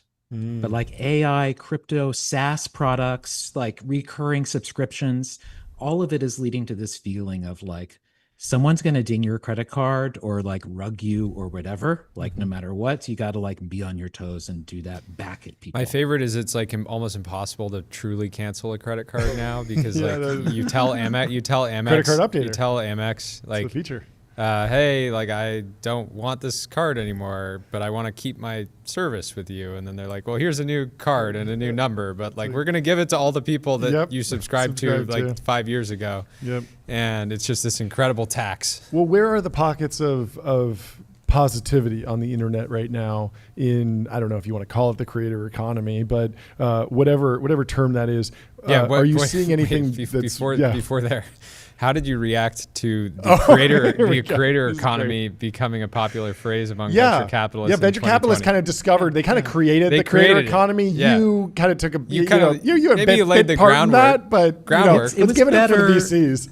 It was better than the passion economy. That one gave me a harder record scratch. So the rebrand, but yeah, I mean, listen, every one of these phrases is a VC talking their book. Like that's it. You blog your book. That's the move. Yeah. But I don't think it's wrong. I mean, what's wild is that this job of being a creator, which I'll define as like a full-time self-expressor on the internet, a commercial self-expressor, that's like a 15-year-old profession. And it is also the most desired profession for people under the age of 20. And unlike being an astronaut, like everyone can become one. Sure. And the right now we have this perspective that like the creator economy is maybe a bubble and like it's, some convergence of technology that, who knows, like it'll probably dissipate. If you step back a little bit and look at the longer history of this space, it's actually shockingly recent to where even like commercial artistic production, like movies and music and books and the way we think of them now, that industry is less than 100 years old, really, if you look at like a lot of the big players. But even the word and concept of creativity, the concept of creativity was invented in the 1940s by United States Defense Department grants that were trying to find Let's give it up for the Defense Department. Let's give it up for the military industrial. They created creativity. They created basically. This is why we love them. They were looking to find divergent thinkers for the military. Okay. So they studied artists and engineers who would like pull all-nighters and like what makes them tick, what's their drive. And they discovered that there was this innate drive that they theorized was a democratic essence of genius that could be taught to anyone, and it was the concept of creativity. The word entered the dictionary in 1966. Wow. The United States education system was remade in the 60s to become creative. So like creative writing programs, brainstorming entered the school system. So I'm a second generation creative American. And but the whole idea of self-expressing as a form of improving things or as a way to create more commercial value is a extremely recent idea, like just 2 generations old. So if you think of the idea of being a creator, like that is just building on something that was already there. And what I've come to see is that like we're 25% into the 21st century right now, 2025. And I think the main forces of this century so far are internet, phones, AI, and creativity. Cultural expression. Like it takes up more space, more people do it, and it's just going to grow. And a lot of my work now is just thinking like, well, let's take this seriously and let's treat it as a real industry. Let's treat it as a real business. Let's treat it as like a way that people can get healthcare and have real jobs. And so if we take that approach and also take the internet seriously, what's missing? And that's really been what I've been about the last few years. There's a bunch of interesting places we could go with this. I want to get to the Artist Corporation and how these influencers or new creators like scale. But I'm also interested in this idea of what actually has changed, because this show, we have kind of discovered and done a bunch of different tests and explored the space and changed things a lot. We're obviously deeply leveraging the internet. This will be clipped on X and Instagram and TikTok, and it will go out all over the place. We are using modern distribution tools, but in many ways, we keep coming back to this idea that, we are making daytime television. This is a talk show. And so we are retreating in many ways to the formats that work. And when we find that we go back to what has been, Lindy or discovered or has been around for a while, we see that that's what people still want. And I've thought about this in the context of Mr. Beast. He's making a game show, and game shows have been popular for a long time, and he's distributing them in a different way, and there's a different style and editing style, but like what really has changed? And so, the big change is that the creative person has full control, not full control, but ownership over the production and the distribution. Yes. Even if you just own the account, right? So you have an account that you don't really own the production, you don't own the end app. Yep. But you own the account that gives you a lot of range in order to do things. And we've talked about this, like we'll pull up a post from somebody on our stream and that was posted like a minute ago. Yeah. And like television could never do that because they would have to make sure that they had to clear it and do all these different things. So I think that's the biggest change is the creative people owning those two key just levers. being more entrepreneurial, and then the cost thing. We handle that internally. So yeah, I'm super fascinated in like what actually is new, what pieces have stuck around. Well, I think that, and I include us in this affectionately, I think it's the revenge of the losers, where in the past, all media was like heavily gatekept, and you had to go to whatever school, and like the seats were so limited. YouTube was for losers. YouTube is if you couldn't get on real TV, like everything on the internet was that. Every part of the internet creative stack was like, you aren't good enough, so thus you're here. But there's more of us than there are winners. Yeah. And if you give us the same tools and you give us time, many people are very smart. Many people can, take in a lot of information and create a talk show like out of your minds and out of a limited set of tools. Yep. And the notion of hierarchy for where we go for things has been erased as a result of this. And it's for all legacy players, it's total havoc, and they have no idea what's going on. I think for anyone who's a consumer just coming up now, like the world honestly makes kind of sense. It's pretty wide open. You can find or get access to whatever you want. But like you all are able to generate a lot of attention and drive a lot of things. But what you own is an interesting question, actually. Yeah. Like you own your brand IP, do you own your followers? Do you own what of your relationships do you own and which way? Like it gets fuzzy, but there is for sure like a cultural equity that is being built up by this project, equity that because you have sponsors, you can convert into revenue, you can convert into an investment, you can treat as a proper business. And that's what more and more people are finding creatively. And so like to make a media business or to bring in multiple revenue streams or the things that a modern creator is finding is a different way of operating like a small business or a studio than people have experienced in the past. Yeah. And we're all sort of speed running this.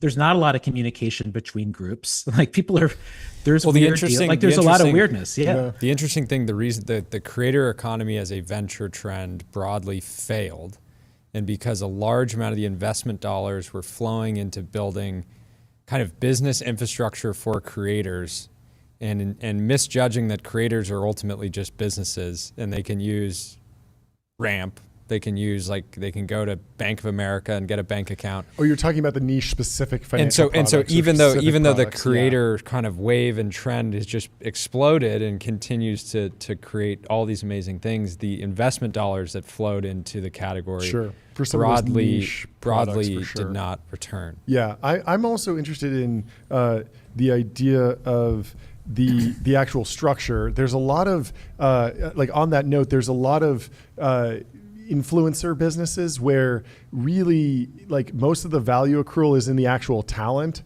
and they could shut down their accounts and go to Hollywood and get a deal that would pay them directly just as a W-2 employee. And you see that with, folks like, I believe I was thinking about the example of Jim Cramer, or actually going back through talk shows. Johnny Carson was unique in that he owned his show's IP, but then the Tonight Show and the Late Show are now owned by the networks. And if you watch Jimmy Kimmel, he's essentially there might be a production studio that he owns a piece of, but it's mostly just he's on a really high salary from the studio and the network. And that seems to work fine. I mean, Jay Leno never owned his show. He has a huge car collection. He seems to have done very well. But then there are also folks who are building C Corps and trying to build corporations, and they realize that maybe the best way to monetize attention long-term is to launch a product like what Mr. Beast has done with Feastables. And it's a new corporation, then maybe that gets spun out and maybe that becomes its own thing and they sell that and that's less tied to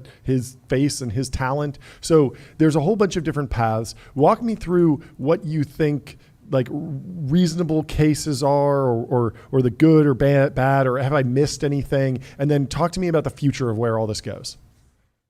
Yeah. So right now, if you're a creative person looking to go more pro or scale what you're doing, there's very different categories. Like an online creator is a very specific set of you're probably getting a direct deposit from an ad, from some ad partnership or something hitting your bank account. Yep. There's a question of how should you accept those funds. If you're like a visual artist or someone like that, your legal structure will determine whether you can get a grant or you're eligible for certain funds. And that is actually the only way to get money if you're that type of artist. So right now there's a couple of decisions. One is, do you orient your career around seeking philanthropic money, which if you're a classical artist is really kind of what's there for you. Yep. Or if you're a creator, are you an LLC? Are you an S Corp? Are you trying to properly raise money? Are you a C Corp? Yeah. And there's a whole big mess in the middle. Where I ran into I'm part of a collective of writers called the Dark Forest Collective. And we published a book together that's done $100,000 in transactions, all running through a split that we made on MetaLabel. So all the money just automatically distributes to each of us as a royalty through Stripe. Yeah. And I'm running that without any sort of legal structure, which is not the smartest thing, but started thinking about what if I made an LLC for this? What should I do? And ended up when I've been talking to artists for a long time about their different needs and saw an opportunity to try to craft a different type of LLC that would give creative people more economic security, better access to healthcare, and the ability to grow wealth and equity. And so to do that, we're structurally making a version of an LLC that will have within it a set of specific provisions around creative purpose, certain rules about governance, certain separation of creative rights and financial rights, setting in how an equity structure would work, including rules about how you can get pooled together to get access to better healthcare rates with a bunch of A Corps together, and just creating a little wrapper shield that allows any sort of creative project to instantly go from I'm now incorporated with legal protection for a very cheap amount, and I can scale to an investable business using this form up until a certain point. Sure. There's two paths to making that happen, and we're pursuing both. One is to you pass laws. So you say, hey, let's define what an A is. Let's make it something you could legally register as. We're pursuing that path. The other is most of these things are things you can already do with an LLC. They're just requires lawyers and a lot of specifics. Extra contracts. So the other path is to make it as a software protocol. Sure. And so just make a Corp in a box in a way that any internet native group of people can begin to build and access collective equity. Yep. And so we're working on both of those at the same time. The ultimate is to get both. Yep. But yeah, we see it as a way that people to what's the history of these new corporate structures? I feel like B Corp is relatively new. S Corp also feels somewhat new. Yeah, it's very cool to be oh yeah, by the way, you can just create a new entity. It's amazing. Yeah. Not just a new entity, a new type of entity. Yeah. I feel like LLC and C Corp have been around for probably hundreds of years, but there's a bunch of new ones. What have you studied? What have you learned? And what's the actual path? Is this federal legislation? Do you just go to Delaware or something? How does that work? Yeah, S Corp was the 1950s. There have only been a handful of new corporate forms made this decade or this century. PBCs, certain types of co-ops, L3Cs. Sure. But when I was CEO of Kickstarter, we became one of the first PBCs, and so I just happened to watch that law get made, and it always paid attention to the fact that it was really technical and boring and just worked. And so I just thought about that same playbook and could you do that? So corporate law is passed on a state level. Yeah. And depending on how a law is written, people can register and be domiciled, from anywhere in that state. Yeah. And so we're talking to legislators and the bar associations in a few specific states and sharing with them our draft that our lawyers have helped make, and talking to them about what does it look like to try to put a bill together. Yep. And so our target is to have something pass next year and to have first pilot programs, and we'll definitely have this protocol, like you can do it with some scan of an LLC that we'll have out sooner. Sure. Yeah, that makes sense. One of the ideas that I thought was interesting was this idea that as an artist or a creator, you wouldn't necessarily need to prematurely select a path between nonprofit donations, grant money, tax incentivized donations. I love that. I think that like the elites are not funding enough like libraries and museums and all of these different things. I think that just making it easy for that to happen is actually a key unlock.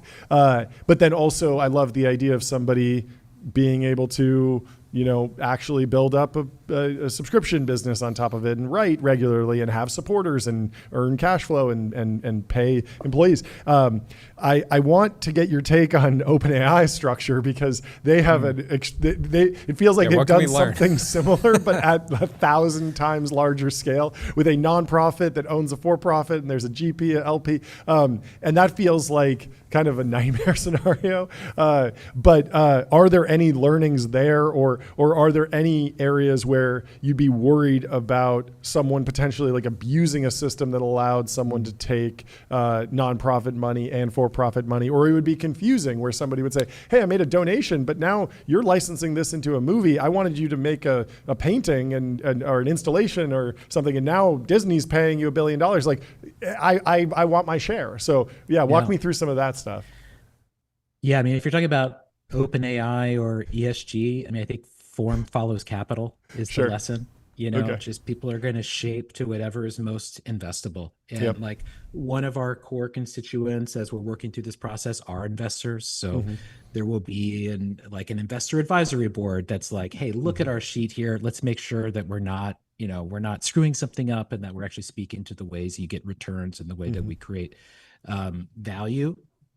But yeah, I mean, there's infinite ways for things to go wrong. I think that people abuse LLCs today, of course. I think, I've had the attitude of I like that, like the bar to be an entrepreneur is will, and it's not qualifications. And I think the bar to be an artist and a creator is about will and not about qualification. So the way we've tried to structure it or think about it is easy to start. But as you want to do things that have a financial implication, like say take in nonprofit funds, there's maybe a step you go through before that, where you're not a full nonprofit, but hey, like don't abuse this and screw it up for everybody, which I think is what happens with, trust gets earned and spent. And so you're trying to protect it from being spent in the worst ways. But you have to have some of those safeguards. And some with of every option I think about, that's about setting a bar. Decided in the courts, right? Like that's what happens with the other structures, is that they get defined and then precedent is set across a whole bunch of different legal filings eventually. You're in New York City, right? And you've been in the New York City tech scene for years, correct? That's right. Can you give me your reaction to the Mamdani news? I mean, massive come from behind moment. Did you predict it? What have you been seeing? Are you excited about it? What are you optimistic about, or maybe pessimistic about? I don't know. I mean, God bless anyone who's the mayor of this city. Greatest city in the world, hardest thing to govern. Talk about a tough executive job. I'm reading The Power Broker at the moment, actually finishing that, so you get a real appreciation for the strangeness of New York City politics. I mean, I think I'm excited to see youth. I'm excited to see energy and not old corruption is nice. I also think the realities of New York City's political system are like Byzantine even to experts, and I don't know what will actually happen as a result of this. So it's hard. I think probably almost all concerns are overblown and just, but yeah, I don't know. We'll see. Do you think that we were toying with this idea? I'd like to get your feedback on. just that out of the 2024 election, there was this narrative around the podcast election, the idea of like the broadcasters that got Donald Trump elected because Trump was much more aggressive or maybe just open to podcast invites from Andrew Schultz and Tim Dillon and Theo Vaughn and Joe Rogan. And the Kamala campaign maybe was less aggressive or turned down some of those opportunities. But when I was mathing it out, I was just seeing that the total number of minutes that Americans spent watching each candidate, I think Donald Trump probably outnumbered by 100-1, just because there was a 4-hour Joe Rogan with him with 20 million views. You math that out. It's a lot more than the 20-minute Kamala Harris interview on 60 Minutes or whatever. Mamdani feels like he's done some podcasts, but it feels like almost the first iteration of the next generation of going direct or owned media channels, producing his own content successfully. Plenty of politicians have put out a TikTok. None of them have actually broken through in the sense that he doesn't have his own podcast. He didn't go on the big podcast. He hasn't done either Rogan or Pod Save America, or I don't even know if he's done Chapo or anything, but he's gotten a ton of attention. And I'm wondering what you think that says about the future of the shape of social media and getting attention and the future of politics. Well, I think you could see, lots of owned media, because what even is other media anymore? I mean, it's such a crapshoot. And you can absolutely drive attention that way. There was a Wall Street Journal piece a couple of months ago that talked about how it's like some shockingly small number of the population, 10%, buys 80% of the alcohol in America. So those numbers are probably wrong, but it's like a small percentage buys almost all of it. Yeah. And it made me think that, like, I wonder if every brand is ultimately like that there is like a small percentage of the population that's a hardcore, and that is like the true brand value something. So someone like Trump, who maybe is broadly unpopular, but has like a 38% like hardcore 10Q rating, makes him maybe the most powerful person in culture. And I think that we're seeing with someone like this, it's like that. It is the high Q rating with a devoted minority online that is, we keep underestimating how powerful that can be. Yeah, he has the 1,000 true fans, if you want to use that analogy. Like, and that means that those folks will not, yes, it's only 1,000 views, but it's 1,000 views on every single post, and it's comments, 1,000 comments, 1,000 reposts, and that people multiplies to, and it might be 100,000 true fans for him. It might, I mean, he said he wanted to knock on 1 million doors. He has several 100,000, I think 800,000 TikTok followers, like that, but he has true fans, whereas a lot of the other candidates, I feel like, just like the difference has always been true fans plus a category of people that are saying anybody but Cuomo. Totally. Yeah. And if you like 2024, to me, all social media is an ad. And so podcasts, like these are non-ad spaces. They feel like the real spaces. So if your brand is only living in like broadcast social, like you're just a CPG advertiser, basically. Like you aren't engaging in a real way. And like this is people know this is real, and then over there in the feed that we're around is like largely bullshit. Like we all know. And that's how we're processing everything now. Yeah, that makes a lot of sense. Anything else about this? Was great. Kickstarter or anything? Yeah, this was fantastic. I think you Thanks should so much. lobby Zoran to get 0% corporate tax on the A Corp. There we go. Could be some way to get some momentum. There's some way to do that with the borrow a page out of big business. Talk to Weisenthal about it when he's done. See what we will. Yeah. Thanks so much for hopping on. Thanks, Yancey. This was great chatting. We'll talk Cheers. to you soon. We got to tell the great TBPN Nation about Finn. Can we pull up Finn AI? Can we pull up the website? It's absolutely beautiful. We have had Own on the show. We are excited to formally partner with Finn and the Intercom team. Yes. Finn is the #1 AI agent for customer service. It's #1 in performance benchmarks, #1 in competitive bake-offs, and it's the #1 ranking on G2. Let's go. And Own is so confident, the Finn team is so confident, they have a $1 million guarantee that they can outperform. Okay. And it is why companies like Monday.com, Anthropic, and a bunch of other heavy hitters are using the product. So if you are serving customers, which many businessmen and women do, you got to get on Finn yesterday. Yeah, let's hit the gong for. Let's hit the gong for Finn and a $1 for million us. guarantee. Very excited about this. We've consistently loved Own's point of view. And what a journey. It feels as an like we need to entrepreneur. create a founder kind of therapy corner because for sure. Own has the ability to just kind of like cut through the noise. Yeah. And we're very excited to partner with them. So fin.ai/TBPN, check it out. And with that, let's bring in Joe the Weisenthal. legend, the stalwart, Let's go. future mayor of New York. Are you safe? Are you doing okay? We've heard that there's a cultural revolution going on in New York coming City. for the capitalist is it Tiananmen journalists. Square? Are there bread lines already? How bad is it? Give it to us straight from directly on the ground.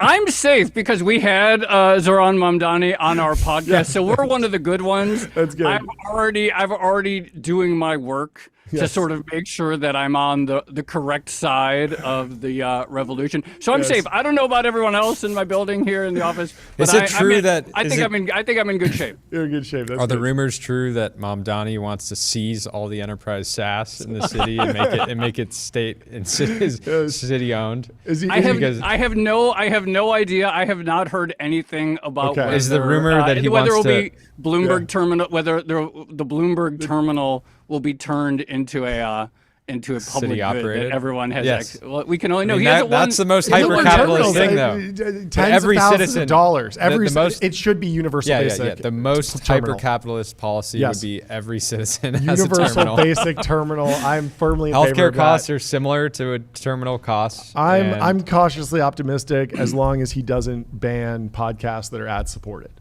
We're as ad long as supported, as long as he doesn't ad-supported. put 100% tax on AI researcher signing bonuses, because that at this rate that could would generate actually billions destroy- of dollars for the city in a few weeks.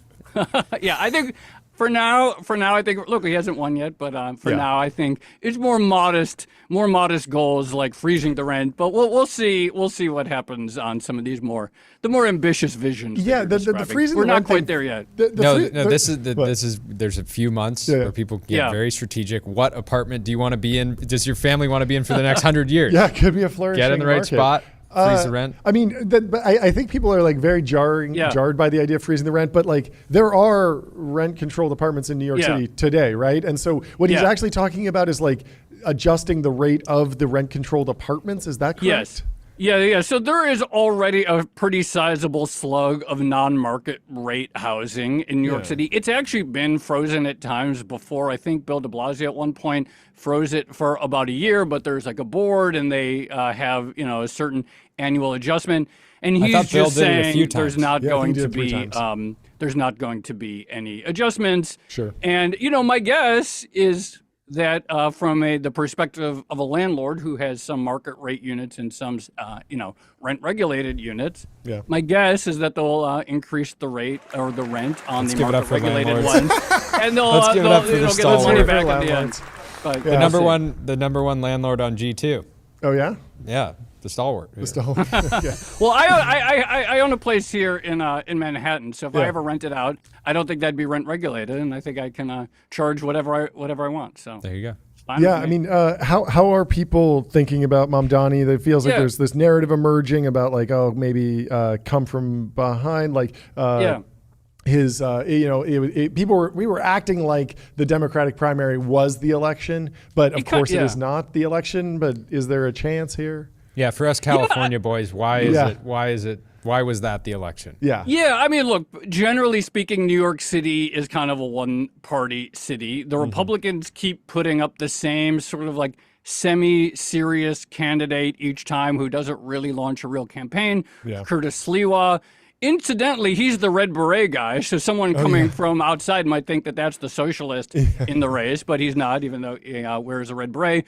And then our existing mayor, Mayor Adams, didn't run in the primary, but he's going to be in the general election on his own line. And he's been pretty unpopular, but it seems like what's going to happen is a lot of people are going to try to rally behind him.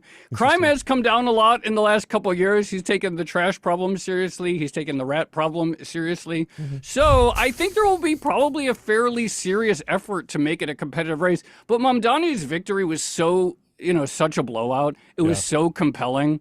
just from a numbers standpoint. And it isn't really true. I mean, the expectation was that he was going to do really well in the sort of like liberal educated white areas and then do less well elsewhere. He actually did really well in pretty much the entire city. So even that stereotype didn't really hold true the way people expected. So he put a dominant performance. I mean, the expectation was that Cuomo, we have the ranked choice voting, that Cuomo would win the first round and then, they would eliminate candidates. He won the first round. It wasn't even particularly close at all. I mean, he crushed him.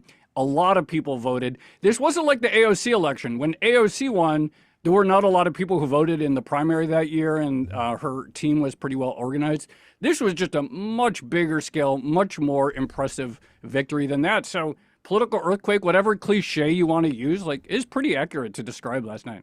Interesting. One narrative that I've heard is that Mamdani was incredible at focusing on local issues. So rent, grocery prices, things that the buses, like the subway, things that feel tractable for a mayor, whereas Cuomo was focusing more or the fact that the food cart guys are having to pay some crazy This is a great one.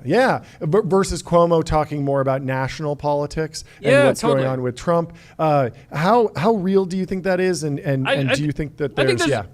I think that's very real. And I think, a few things. I mean, one is I think Mamdani really made gains in the small businesses, the people who own the food carts, the people who own the bodegas, et cetera, really getting into some of these voting categories that are harder to reach. He also, as you said, really direct things related to day-to-day life living in New York City, like rent. And I mean, look, whatever your view on the sort of broader politics are, you have one candidate who is talking about the rent, and you have another candidate who is talking about you watch the Democratic debate, and the first question was like, well, what is the first country you're going to visit? And a bunch of them raised their hands and said Israel. Regardless of how you think about those politics, you're running for New York City mayor, so you have here's the rent guy, and here's the guy that's trying to make the race entirely about Israel. The rent guy won. I'm not totally surprised that worked better at a citywide election.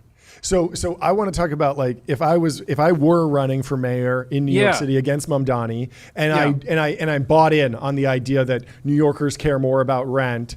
Is it reasonable for me to argue for I'm going to drive the rent prices down by deregulating building, or I'm going to subsidize building or give a tax break to builders? What are the other tools? Because the consensus amongst the economics crowd is that rent controls don't decrease the price of rent. They don't increase the supply of building. But what are the policies that you think people what do you think might actually work? And then B, how do you package that? Trump will tell the oil markets to settle down. Yeah, Trump just says settle down. Don't raise prices. I'm watching. And I'm watching. Yeah, don't raise rents. So you could say to construction workers, don't even think about raising prices. Yeah. Builders? Don't even think about it. Yeah, why not? I do think it is really hard for someone running for office to sort of make that wonky argument. Oh, what we really need to do is deregulate this, and then we'll get supply. And it's not as compelling or satisfying as freeze the rent, right? But to be fair to Mamdani, over the course of his campaign, he's not doctrinaire about the sort of role of market rate housing. And he talked when he was on our podcast and in other interviews he did, he said there is a role, of course, for just sort of expanding supply. And he talked about upzoning and all of the kind of things that wonks like to talk about and sort of deregulating. So I think that accomplishes two things. One is he does sort of recognize that there's more to affordability than just sort of government fiat. You can't raise the rent. That's just a small portion. But I think also by talking about some of these other things, I think a lot of people sort of normie Democratic liberals who are kind of in the center or whatever, they found him to be really disarming and even charming. They weren't threatened by him. And I think if you clearly, and you see in the vote, a lot of people who probably make decent money and probably who themselves don't consider themselves to have radical politics, they might not have ranked him first, although clearly many did, but they weren't anti him. They didn't feel like it was really important to stop his candidacy with an anybody but Zoran vote. And so between the sort of young socialist activists who are really powerful in his campaign, and then you just didn't have many people who found him to be like that threatening or that scary. And I think that was sort of the key to victory, the fact that people who sort of think normie things like, yeah, why don't we just make it easier to build? We're also sort of cool with them. Yeah, talk about his media strategy. Yeah. You're a male podcaster, potentially a broadcaster. Yeah. Did you get him a popular member of the manosphere? Did you get him elected by platforming him? Are you the Donald Trump or the Joe Rogan to his Trump? Yes, we might be. No, I don't know if we are, but that episode came out May 23rd. If you look at the prediction markets, it was basically 2 days later that he started shooting up. The market mover, the stalwart. I don't know. We've been debating this today. I'm sort of the view that we may have played some modest role in normalizing him to a certain group who hadn't been that exposed to him before. It's hard to say. Can I prove it? Yeah. But yes, by entering the Bro podcast that I co-host with Tracy Alloway, of course. It may have helped, and then he did a bunch of media after that. I think that was his sort of first true mainstream one. So we're part of Bloomberg. It may have helped. What do you think was more important, and how would you weight them? Like his owned media stuff, his TikToks, his viral videos. Yeah. That's what I saw first. Yeah. And then once I'd seen those, then I searched his name in Apple Podcasts, saw Odd Lots come up, and I was like, oh, this is great. I saw he did the Breakfast Club with Charlemagne and a few other hits. But it felt like it was kind of an inversion of the Trump strategy, which was very podcast first. His strategy seemed native social media, owned media first, and then other people's platforms second. Do you think that's the right narrative? I think that's probably correct. His own videos are so good though, and of course, his mother is a famous filmmaker, and his videos. It's not just that they're short form; they're really good. They looked really good. They were shot really well. The color balancing on them was really good. The audio is good. The angles were good. He's a sharp dresser. He's a good-looking guy. He smiles. He's really comfortable with himself. Like he's just clearly a generational political talent, and he sort of packaged it up extremely well for social media.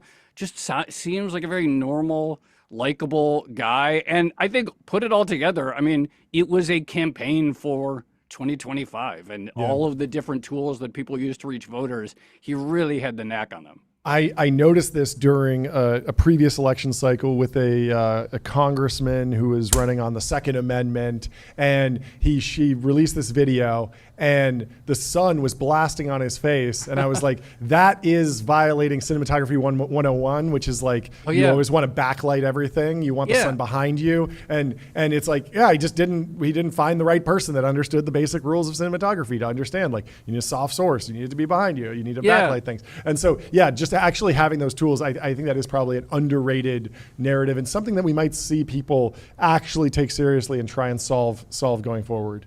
Anyway. I think that's totally true. We're sort of just used to the face, short. I'm going to do short form video. I'm going to say something. His looked great. Like the angles are really good on them, and I know that seems like sort of a ticky tack thing to talk about, but it's clear that this is someone who comes from knowledge about how to package media really good. Totally. What can we do to get Robert Graneri, the founder of Jane Street, on Odd Lots? Oh. I saw that headline this morning about how your hashtag not what you ever want to have to say or whatever it was. There's all these things, like executives over the years, and they get into a scandal and they're like, oh, I regret doing X or Y, and they're usually something about, inappropriate, and they said something awful in an email, and they have to find an awkward way to apologize. It's really funny to me that Jane Street is this extraordinarily successful trading company that makes billions and billions every year, making markets. And now the only two things that the average person would know about Jane Street is that's where Sam Bankman-Fried came from, and now that the co-founder accidentally funded an attempted coup. What are you talking about? We know that they are the maintainer of the OCaml programming language. Oh yeah, very niche partners and they are a Dwarkesh sponsor Patel. of the Dwarkesh Patel podcast, which is a fantastic podcast. So I know 4 things about them. So good these causes and maybe less good causes. Yeah, these are the 2 things that the yin and yang of Jane Street. But yes, to the average person on the street, there is quite a collection of headlines that they are amassing for what is actually like a fairly normal, extremely successful firm. Yeah, I mean, what's interesting is like I read this and they describe in the Bloomberg story, they describe Jane Street as like the place where Sam Bankman-Fried worked, and I'm like, they don't deserve that heat because Sam Bankman-Fried was like an intern. He did all the bad stuff later. Like it should not be a stain on Jane Street whatsoever. And then this article, like we were reading it and we were like, certainly it's going to go on 5 more pages. It's so intriguing. It's so good. And then it just kind of drops off. And it didn't seem like there was any real wrongdoing. I'm sure the story will evolve. Yeah. But my big hope is that it winds up with him doing a podcast tour and explaining the actual business of Jane Street, because I would love to hear it, because the firm has been very quiet for a long time. Well, we can compete with you in who gets him first. Oh, it's going to be a tour. If it's going to happen, it's got to be everywhere. He'll do the short form with you and the long form with us, or vice versa. That's totally fine. There's enough spoils all around for these guys to do their media tour. Yeah, exactly. Let's talk about prediction markets. Sure. I love them. They played a role. There's 2. Kalshi announced a round at $2 billion today, and then the Poly market round was like kind of leaking. I don't think it actually got announced, but enough people were sharing it around. They're here. They seem to be mainstream. When big events are happening, you're on X and you're just constantly, seeing screenshots and things like that. And obviously, we got to get into the Middle East, of course, in a little bit. But how main? It's hard because we're in a bubble. How mainstream do you feel prediction markets have gotten? Well, look, let's put it this way: like if you post a chart of any prediction market, and there was even one.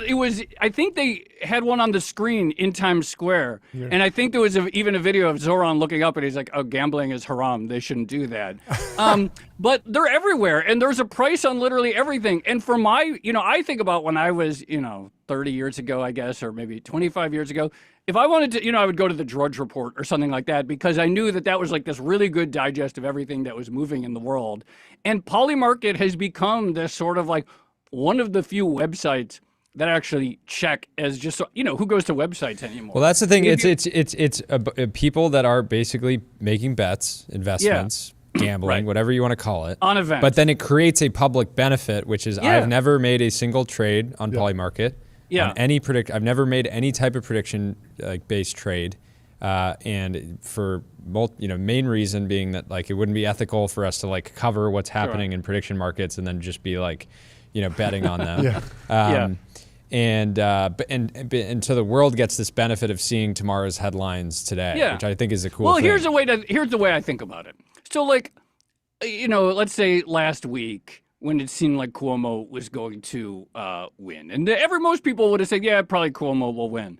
But you can actually like get now, there's like put a price on what that means. Is he a 60% favorite? Is he 80%? Is he 90%? Like that's useful, because the difference between he's 60% likely versus 90% likely is sort of useful in terms of gauging that. So actually putting a more specific price on conventional wisdom is useful. One of the criticisms people make is like, oh, prediction markets get things wrong, right? They're like, oh, it didn't actually predict anything. It's just following the polls, et cetera. The crystal ball only works 50% of the time. And that's true.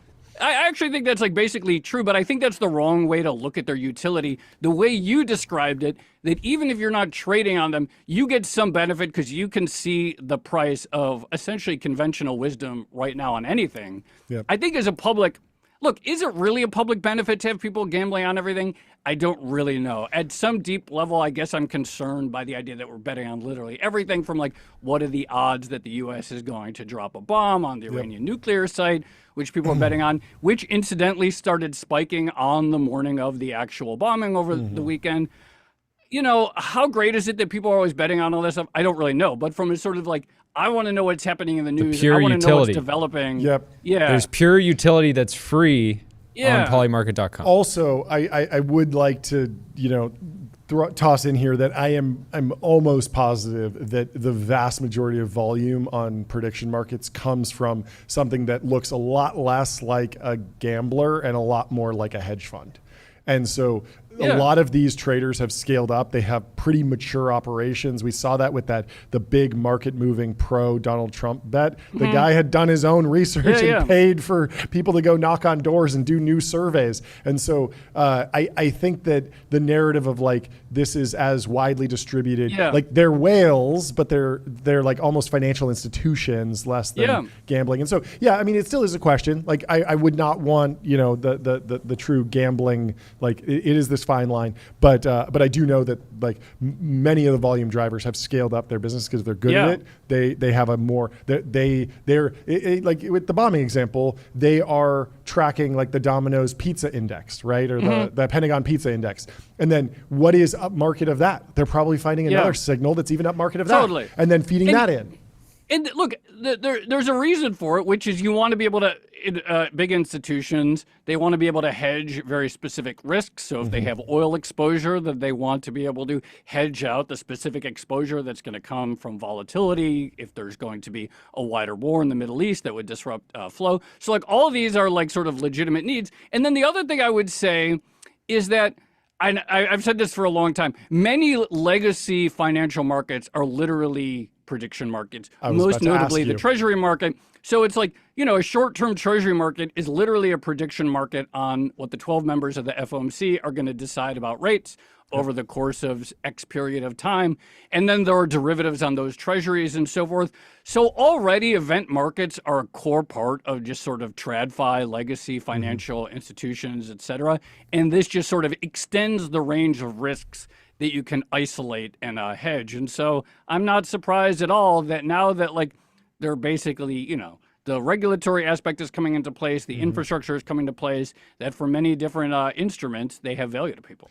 Yeah, talk about how you were tracking what happened in the Middle East. My thought would be, I'm looking at Polymarket for specific details of will this strike happen on this day, but then I'm looking at the price of oil and maybe just the overall stock market, because if World War III is going to happen, I would imagine the futures would trade down. But how do you process that information, and then what did you see?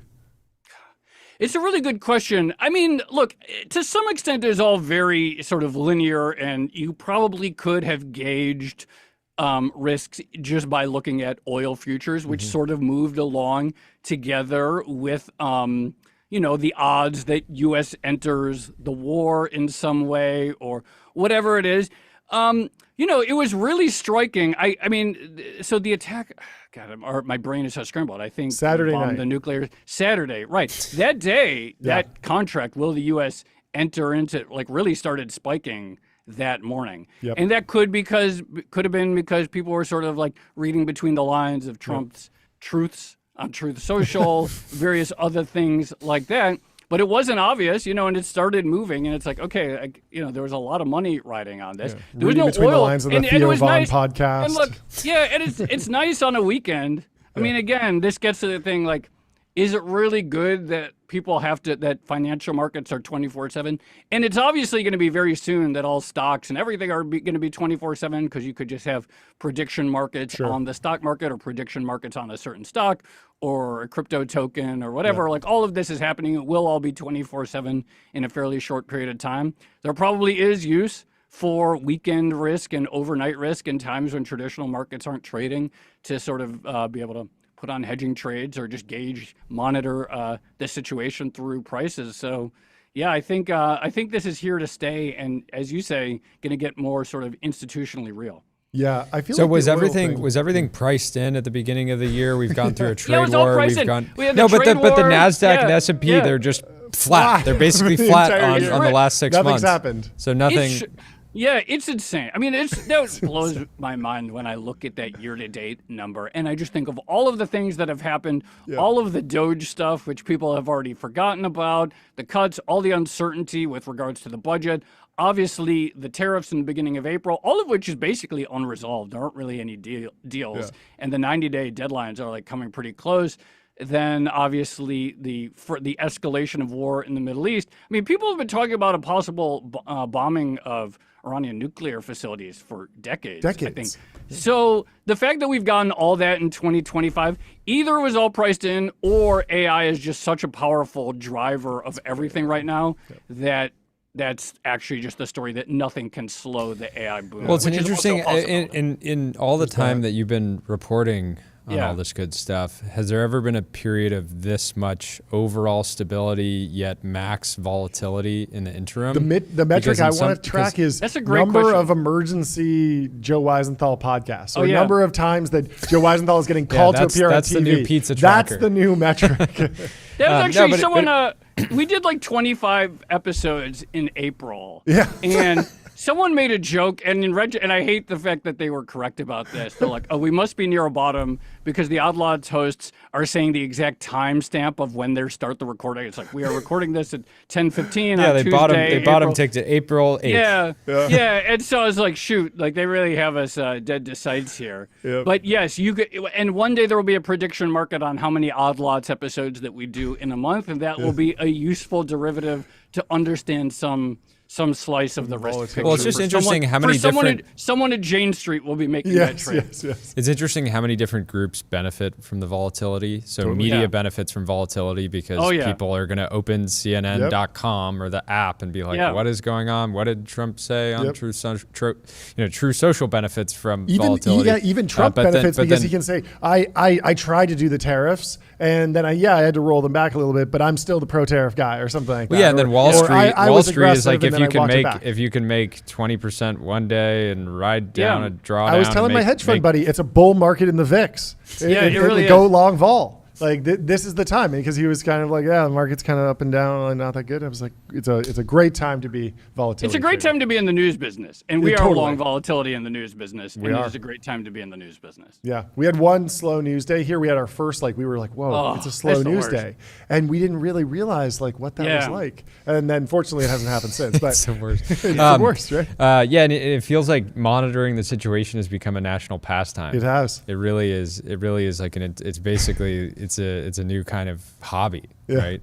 I've been monitoring the situation my whole career. I get up. I used to get up. But now everyday Americans now everyone's doing it. Yeah, you're a professional. I got to find new source of edge now that we're all situation monitoring. Yeah, and then the other thing, with Tesla, the funny thing is, we didn't even talk about the robotaxi. The Trump Elon blow up. Going over, and then Tesla is still down year to date 13%, but given what's actually happening with the car business and then the Elon Trump blow up, you would think you'd be bigger than that, right? Oh well. There's something to be said. The alternate view of this is, yes, it is a great time for volatility and there's plenty to trade. It's also been a good time for the sort of buy and hold people who actually have a life. Because the cliche, it's like, make your investments and maybe check in once a year or every 6 months. Yeah. Unfortunately, those people who are very obnoxious when they say that, because I certainly don't do that, but it's very obnoxious when people say that. Unfortunately, they keep getting vindicated that actually you should just have a life and not check in on the market every 5 minutes. Yeah. Unfortunately, they're right, and that is sort of also the weird part, which is that they keep. The passive bros are still doing well. I mean, you probably saw this. The Lakers, $10 billion, biggest sports franchise ever. But if you look at the rate of return over the 30-year period, it just didn't quite beat just the average of the S&P. That's the thing. They're so just buying and holding the S&P and literally doing nothing continues to be such an insanely good. People put all. I sometimes wonder. I've asked this question on the podcast. Why does the financial industry exist? The answer is not entirely obvious to me, because there's for real. Because there's all these people and all they do is spend all this time learning the minutia of every stock, this or that or whatever. And yet you could do just fine, in fact, better than fine, some incredible returns by essentially doing none of that. It's still not obvious to me why any of us really have anything. It was to a talk simulation created for Jane Street to win at. And just dominate. Yeah, exactly right. How are you getting, who do you think is really smart on trying to understand the impact of autonomous vehicles, robotaxis? We are in this interesting dynamic. We saw the Austin rollout. Was it Sunday? Or I think it was Monday morning. We had a guy call into the show. From a robotaxi, seems to be working in a limited area. And then the potential there, Waymo's vehicles are $200,000. They're teleoperated today. We don't really know what's going on under the hood at Tesla, but but still, it just feels like something that can have this, enormous impact on different aspects of the economy, and it doesn't feel like this feels like. I would say like autonomous vehicles seems like one of those things. I was comparing it a little bit to the state of the mobile internet in like 2004, right? Where we all sort of knew that it was coming, but it was kind of janky. And remember, do you get access to 3G here or what? Remember there used to be competing standards. And we didn't really know, and it was sort of a bad. Now, the user experience going into a Waymo is obviously a religious experience, but it's patchy and you don't know, and can you get to X or Y? But then it changed the world, right? Yeah. So then fast forward 10 years later from 2005 to, say, 2015, and it's clear that the mobile internet literally just changed the entire world in a way that'll never be the same. I think that's the same with AVs, where it's like, okay, that's interesting what they're doing in San Francisco. That's interesting. Okay, Austin is. And then in a few years from now, we're going to have to just completely rethink how cities are structured because of autonomous vehicles. It feels like actually for as much hype as they're getting, they probably should be getting more, because in my mind, they could potentially rethink everything about how we structure a city or how we do commutes or how far out from your job you're willing to live if you're able to be on your phone the entire time of the drive. So I think it's going to be almost a bigger deal than people currently appreciate, even with all the hype it's getting. Last question from my side. We've seen Meta making some crazy talent acquisition deals, being willing to spend $100 million for somebody that will never have a public face, right? A researcher, all the way up to, billions of dollars for individual talent.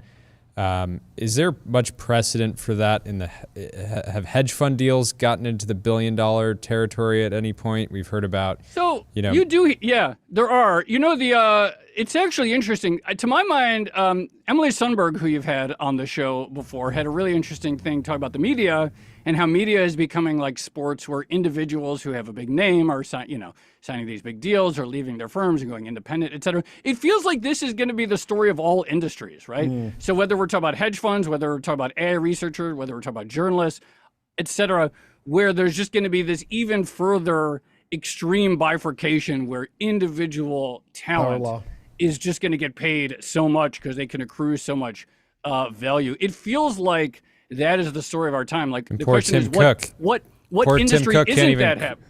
Yeah, what industry isn't that happening? Well, Tim Cook can't even crack $75 million a year. Oh yeah, that's poor Tim. Poor Tim. We talk about this all the time. Yeah. Well, it's a good time to be in the news business then. It's a good time. It's a great time. It's a great time. And thanks for joining. Anytime. We gotta have you back soon. This is always so much fun. My favorite minutes on the show. It's the best. Thank you so much. I love it. We'll talk to you soon. Talk soon, Joe. Bye. If you're looking to get in on the action in the finance world, which maybe it exists, maybe it doesn't, maybe you just want to go long the S&P 500, get on public.com. Investing for those who take it seriously. They got multi-asset investing, industry-leading yields. They're trusted by millions. And next up, we have Alex Atallah from OpenRouter on the show, talking about foundation models, who's using what. How you doing, Alex? Great to meet you in person. You might not know this. We went through the same YC batch. YC Winter 16. Which company? Lucy. Lucy Nicotine. Wow. Yeah, cool. Similar to what you were building back then. It makes sense. But I remember seeing your pitch, and I remember everyone kind of thinking like, "Oh, that'll never be a thing," like most YC things. Was that the same company or a different company? That was the previous company. Oh, okay, cool. OpenSea, which became a dominant NFT marketplace and absolutely took over the world. How did I miss that? Yeah. And so it's you can fantastic. Tell how much research we do on guest appearances. It's great to have you on, Alex. It's great to be here. Thanks for hosting me.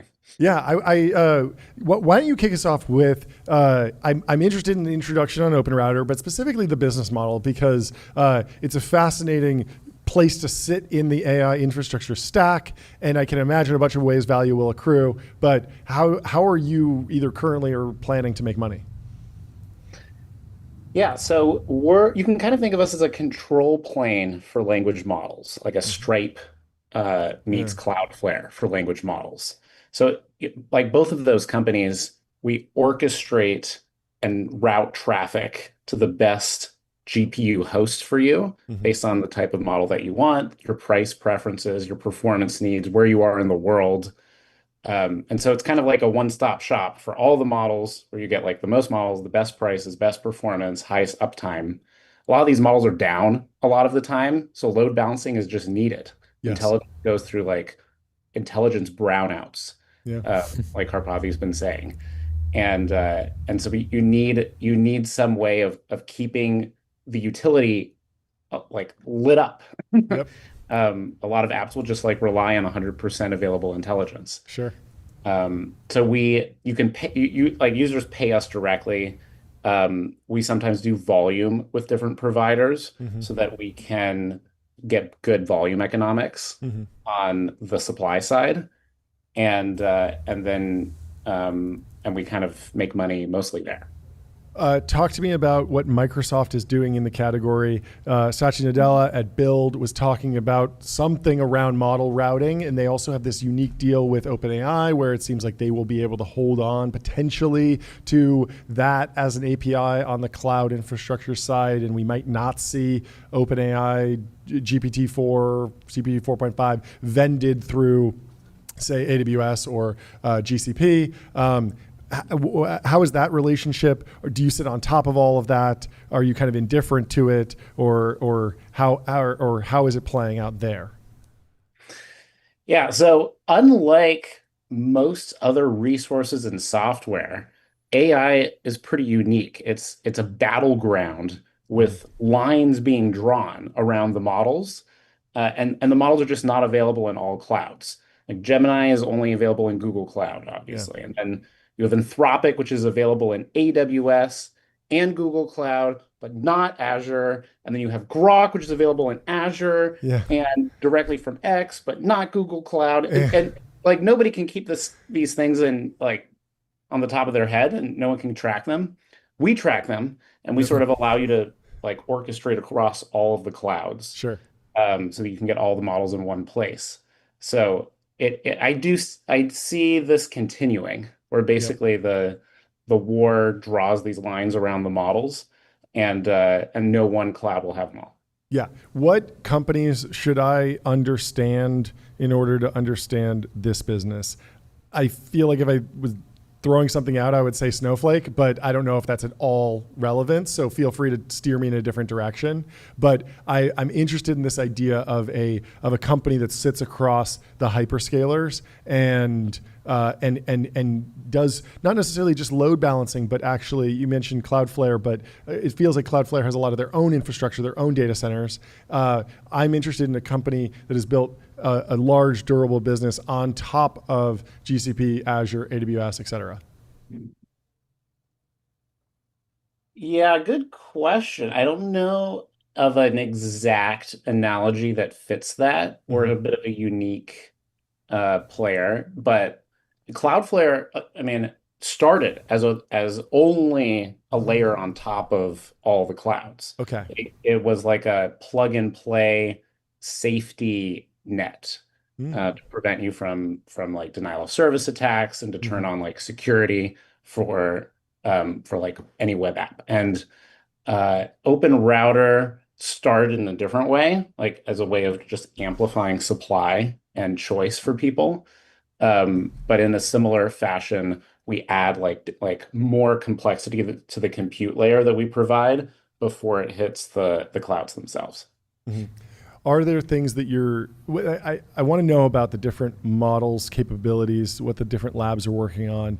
And I'm wondering if there's what are the important design criteria, or what do you need to think through if you are doing this type of load balancing? Like I'm imagining if I'm serving an app that's built primarily on, let's call it Claude, and then all of a sudden it fails and where there's a brownout and it rolls over to Grok, and all of a sudden like I'm now in like the anti-woke world, and like the flavor of the model has changed. I could probably do some prompt engineering to kind of get them onto a similar standard, or looking at if I'm using a 1 million token context window with Gemini, and then I'm falling over to something with 100,000 token context window, I might need to do some chunking then. And so what on the engineering side are you seeing people doing, either with prompt engineering or just throwing a for loop around something to kind of actually make the different products identical from an end user perspective? So we very rarely see people fall back to a completely different model. Okay. Usually the load balancing that we do is for a specific model. Got it. Where we kind of orchestrate between 2 and sometimes 20 different providers for different it. vendors of this model. That makes sense. Right. But the second half of the question that you asked is much more interesting to us, because there are, even for one model, there are like providers that provide all different kinds of context lengths, max output constraints, features. Some support tool calling, some don't. Some support structured outputs with a JSON schema allowed. Some only allow you to output a JSON object, but no schema is allowed. Yeah, it's like a really crazy Wild West that we're just trying to tame in one spot. So we have, I would say, the fundamentals live, with a lot more to come, which basically just allows you, if you send a really big prompt, then we only send you to the providers that support big prompts. If you want a ton of output, we only send you to a provider that can actually like fit that much output in your request. And if you want both of those things and JSON and some crazy features that nobody supports, we give you a heads up that it's not going to go anywhere. Got it. So more to come to help with that, but that is like our bread and butter. That's what we're good for. Can you give me kind of your state of the union on how the different labs are positioned? You know, some people think of Anthropic as the safety-focused one, and you know, it seems like Zuck is kind of in a rebuilding phase with the Llama project. Grok's been showing a lot of promise, maybe not on the cutting edge, but this very interesting stalking horse for the other labs.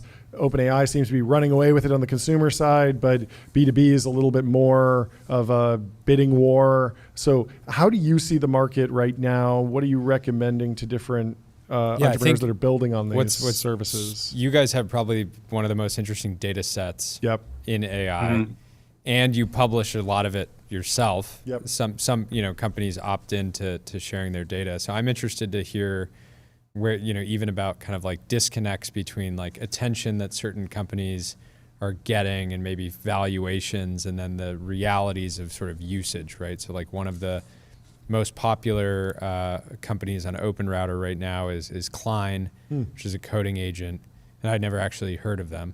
We haven't had them on the show yet, and so that was kind of a surprise. But anyways, kind of interested to get your take on all that at a high level. Yeah, so Klein is, for those who don't know, it's similar to Cursor, but it allows you to bring all OpenRouter models to it, and they invest a lot in making all models work really well. Our approach to helping people choose models is kind of a do-it-yourself DIY research approach for the most part. We have a router that you can use that will pick the model that we think your prompt is best suited for. But right now, what we see most people doing is going to our rankings page or going to the home page. When you mentioned that Klein is one of the top apps, those are all apps that have opted into being shown publicly. You can just click on one of those apps, like Klein, click on right now, and you can see Sonnet 3.7 is the top model this month, followed by Sonnet 4, followed by Gemini 2.5 Flash. So you can just see what users are doing. And in practice, what this means is you're seeing what power users are doing, because power users consume exponentially more tokens than everybody else. So the principle here is to let people learn from power users, because power users are just investing the most time and money into this. This is why tokens, I think, are a good way of measuring now, because it's both a measure of time and money that users are investing into models. So to answer your first question, we generally don't like directly recommend, but we'll like work with some customers and understand their ideas and like recommend models that way, and it's usually very specific, based on like the kind of workload, the amount they want to spend, their tolerance for performance and speed. But what a lot of people do is they just check our rankings page. They look for apps that are similar, and then they pick the ones that are trending or popular. Makes a ton of sense. I would love to have you back on when there's another big model release. I'm sure you are an endless source. I mean, I imagine even like hedge funds would reach out to you for like, hey, is this model getting adopted quickly? I'm sure a lot of the data is open source, so you can grab it. But this has been fantastic. Thanks so much for stopping by. We'll have to have you back to chat more let's do it about again all the soon. different models. Have a good one. Guys. We'll talk to you later. Really quickly, let me tell you about adquick.com. Out-of-home advertising made easy and measurable. Say goodbye to the headaches of out-of-home advertising. Only AdQuick combines technology, out-of-home expertise, and data to enable efficient, seamless ad buying across the globe. And breaking news, TBPN will have a few billboards going up in Manhattan very, very soon. And so campaign rolling out with AdQuick over the summer. Little summer excited. campaign. Very excited for first that. billboard campaign. Well, Much we have more our to come. next guest in the studio, Clem from Conduit. Welcome to the stream. And there's someone with you. Would you mind both introducing yourself? How you guys doing? I think You're live. I think we're mixed up here. they're the next guest. Oh, whoops. this is the Orca team. Oh, okay. I was like, are these guys in the same place? Sorry. Let's just do it live. We'll we're flip-flop. booking these folks You guys back-to-back. are here. Let's go. Let's give it up for the Orca team. Thank you for having Yeah, us. thank you. This is the Orca team. We've talked about you multiple times on the show. Goated we've marketers. Goated marketers. We've both worked in consumer packaged goods. Very excited to talk about the product. Why don't you give us the update, introduce the company, introduce yourselves, and break us down for how things are going. Yeah, so I'm Michael. This is Nash. We make Orca. It's an energy water packaged in this. Oh, wow. Clear Very cool. can. Stunning. Yeah. We started it because we were solving a problem with energy drinks, Yep. which is that they all tasted like candy to us and Yep. really sweet. And after drinking them every morning for years, we were like, why can't we just take all the caffeine and put it in water? And so Okay. that started us on our journey 2 years ago. It took us a really long time to put it in this can, which we've covered on Twitter and it's gone kind of viral. The Wall Street Journal wrote about us. I think that's how you guys find out about us probably. We launched on Amazon finally in March of this year, and things have gone a lot better than we anticipated, a lot quicker than we anticipated. And so now we're in the middle of a fundraise and sort of looking to hit the ground running here.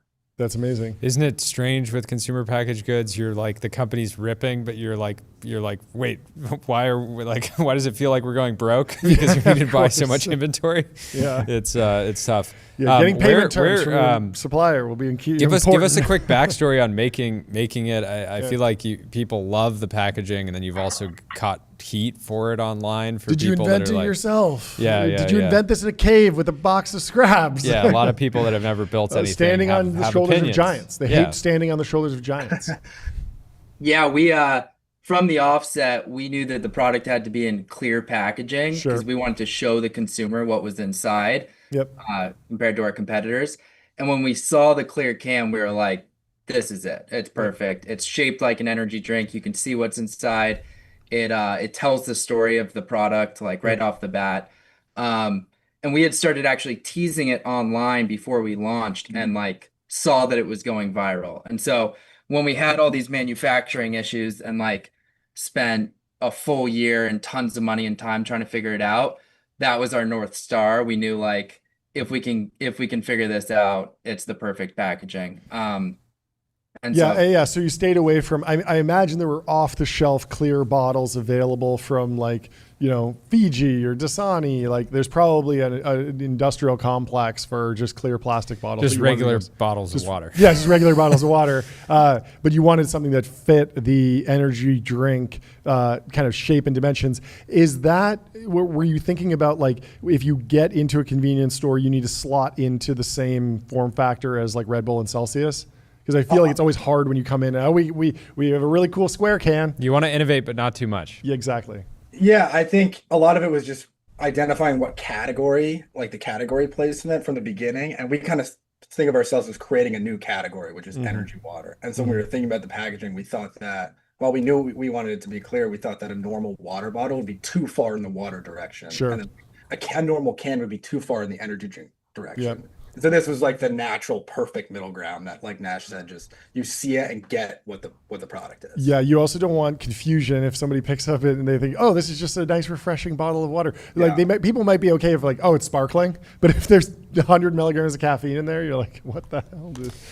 Talk about the marketing strategy to date. I remember seeing one of your campaigns, which was the guy just reading off the signs, right? Am I right there? Is that Corbin Blue? Not just any guy. Not just any guy. Yeah. What, like that was the wildest campaign. Yeah, break that down. How'd that come together? Yeah, give us all the numbers. Like, what was the result? If you could share, like, anything about that, we'd appreciate that.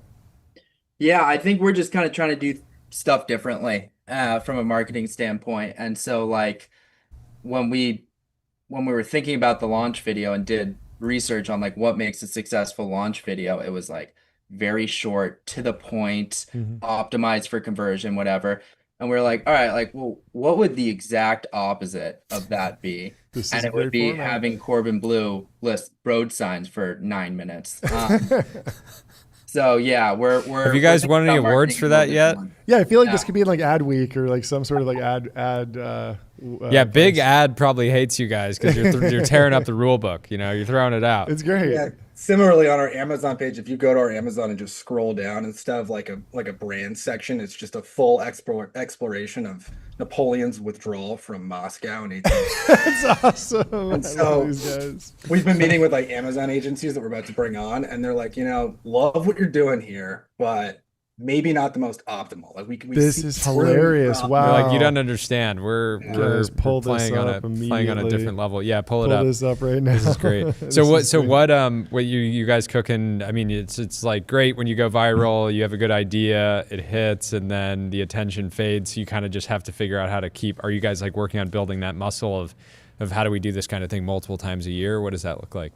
Definitely. And a big part of the raise is building revenue we can scale. So like online advertising. So like you said, we don't have to hope that we go viral every week. And then launching into retail here in Southern California. Speaking of muscle, who's that behind you? Where are you guys? That's such a funny mural. We are, we're in the attic. Okay. Our house. We've got 3 roommates. Nash lives downstairs. I sleep in that bed. This is an influencer named Jake Shane. We sent influencer gift packages. We sent a case of Orca and then like an AI photo of their dad jacked. We sent him jacked, but he was out of town, and so we just kept it. We're like, we kept it. That's great. Breaking through. Good. Yeah, most people think, oh yeah, you use AI to market, and it's like, oh, you chopped up your B-roll a little bit. This is a wild. What were you guys doing before this? Yeah. We were both in tech. We were buddies at Georgetown. Yeah. Nice. Let's go. Let's give it up for big tech. You said buddies where? Georgetown College. Very nice. Cool. Amazing. Awesome. Well, we got to get some here in the studio. We've been, I mean, this is the amount of caffeine. I mean, we wanted John to make sure we consumes. were on the show before you tasted it, because I know you're unbiased, but I know that can play a factor. Well, now we're biased because we like you guys. Well, we're going to have to give a positive. He's referring to the fact that Mateina yerba mate tastes like it was made by someone. Yeah, this is the only category of like maybe partner that we don't have exclusive on. We don't. We're connoisseurs of energy. Yeah. Energy connoisseurs. It's kind of like how The Economist, the back of The Economist is a different high horology, a different watch brand every single edition. Every single show should have a different energy drink percolating through the show. We love it.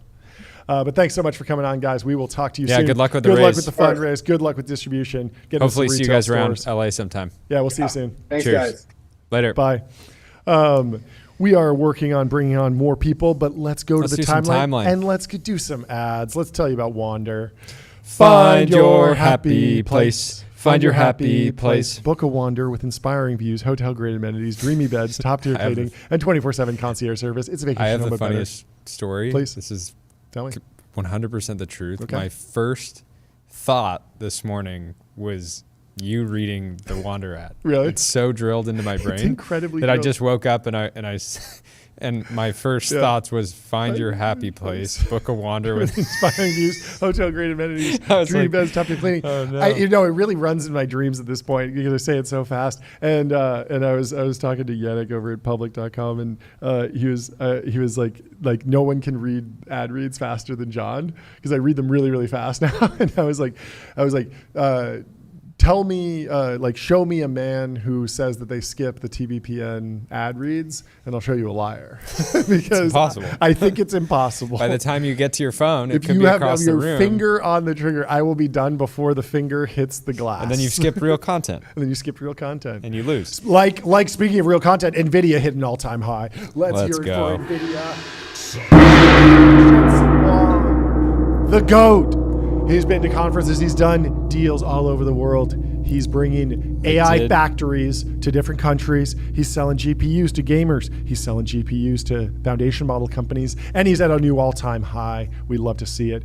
We wanted to go through the archives.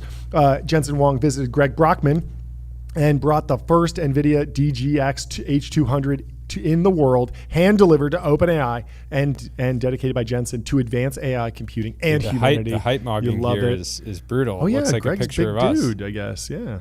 And then the other news around NVIDIA is that they've launched DGX Lepton Cloud, which now connects Europe's developers to global GPU compute. It's kind of like a technology win for Europe. Yeah, but Lepton is at one lower level abstraction than OpenRouter. So OpenRouter is routing you to all the models, but if you have a model you need to serve it on GPUs, how can you get that?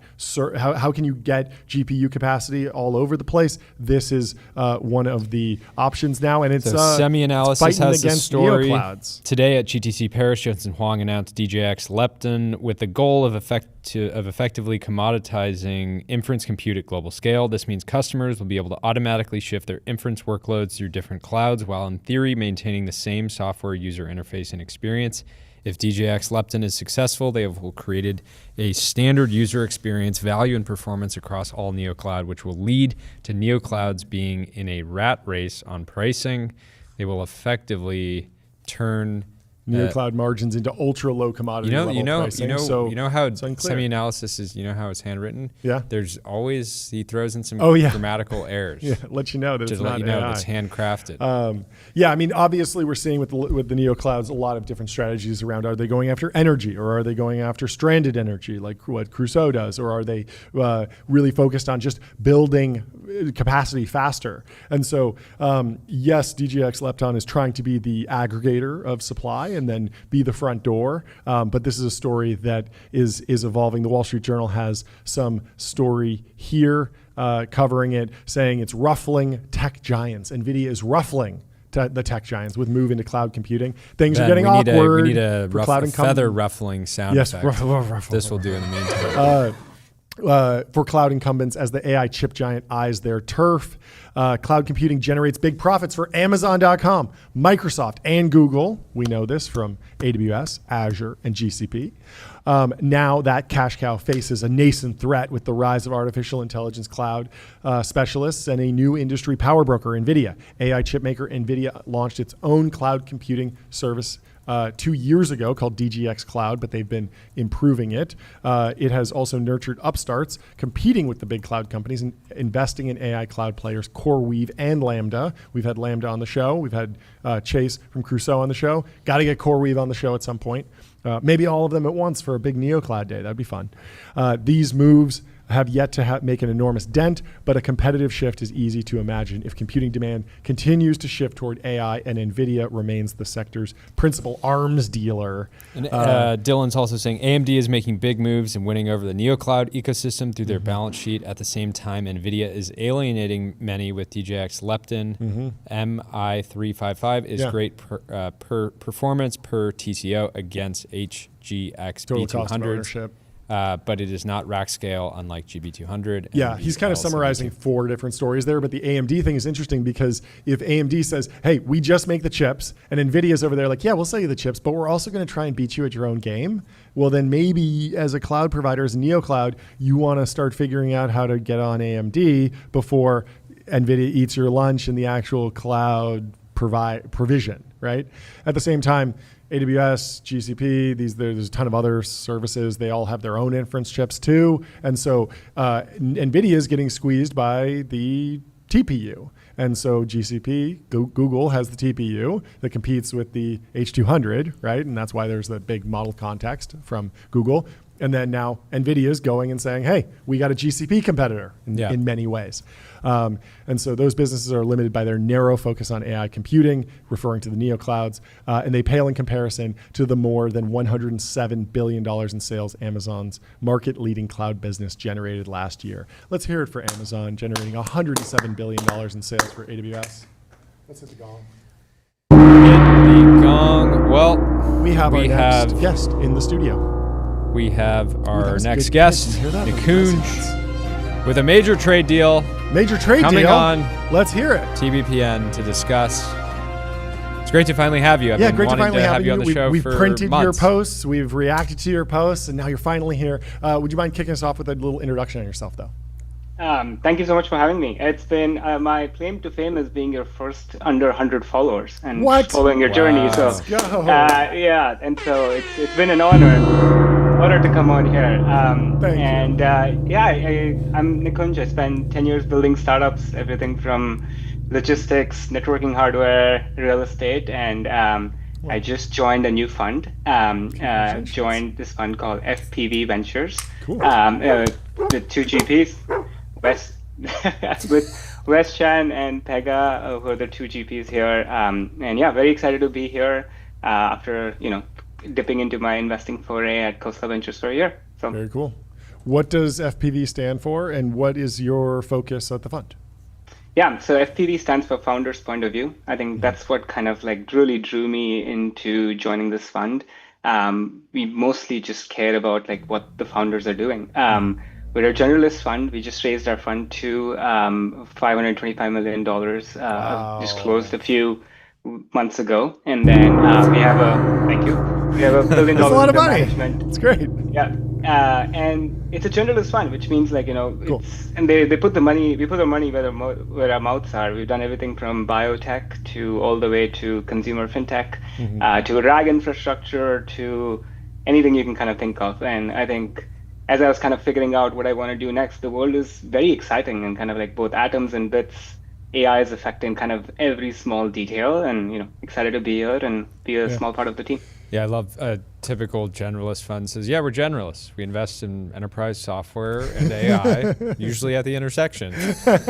I mean, speaking of that, do you think the ship has sailed for the investments in the foundation model companies? Is the game over, and now we're in the vertical AI, application layer AI, consumer AI? Is that where the most interesting companies are getting started and scaled today? I think as the large models are kind of stabilizing, like a lot of the value is in the application layer, because now you can kind of build on top of that. A lot of the infrastructure has been built. And so now every company, every enterprise is kind of being like, okay, we can automate large percentages of work that can't be done. Do I think like a large model is kind of the ship has sailed? Unless you have like completely new architectures, I do think so. Like if you're just building on the transformer side, it's hard for me to be excited given the data, and from a money perspective too, you're just kind of outbid. But I'm seeing like a lot of small models kind of come up and more application focused models come up. I used to work at a company called Meter. I know you had Anil on the podcast a couple of days ago. They just raised a large round.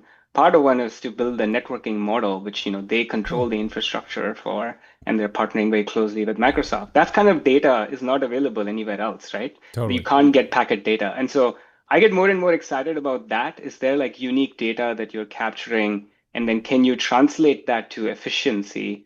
I think that's where bets can still be placed and you can see outsized value. Otherwise, like I think on the large model side, it seems a little bit hard unless there's a brand new architecture. And I'm really excited. I've been reading technical papers trying to figure out, is there a new architecture? Is there a new transformer-like model that will come up? So totally. How do you think about the convergence of every company into being an app builder? You highlighted, I think, in a post sometime in the last 24 hours. Now you have Replit, Bolt, Figma, Lovable. There's a bunch of different players. Basically, if a big company is doing a launch and around AI, you can guess that maybe there's a 50% chance that it'll be some type of prompt-based software builder. Is that do you think a lot of that it makes sense in a lot of different contexts, but at the same time it feels like there's some FOMO element, companies seeing this tremendous growth from some new players and saying, oh, maybe we should have a horse in that race. But how are you looking at that market? Yeah, I mean, Airtable announced theirs as well. If you look at Retool, they announced theirs as well a week ago. Our portfolio company, Canva, has one. I think there's some companies who are doing it for defense because they're seeing the Replets and the Bolts kind of coming at it and taking a lot of their business away, especially if you have you can build internal tools, then why would you use? And so I think some of it is coming from defense, but some of them are coming from offense because they see that they can go deeper into the workflows. From my perspective, a lot of it is for context also, right? Like if you're able to pull in context from all these different sources, it increases your attention. You can have people do more things on there. It makes it easier for you to highlight them in one place. And I think we all agree we're in the era of bundling. More and more companies, and more and more enterprise want one solution. They don't want to pay for 5 different solutions. And so you're able to see all of that kind of combined there. It is wildly interesting to see on the sidelines. I have no predictions on kind of how it goes. The rise of Lovable, Replit, and Bolt all doing such insane revenue numbers is probably what's causing some people to play defense. But it just means software is just going to keep growing and growing, and spend on software is just going to go parabolic in the next 5 years.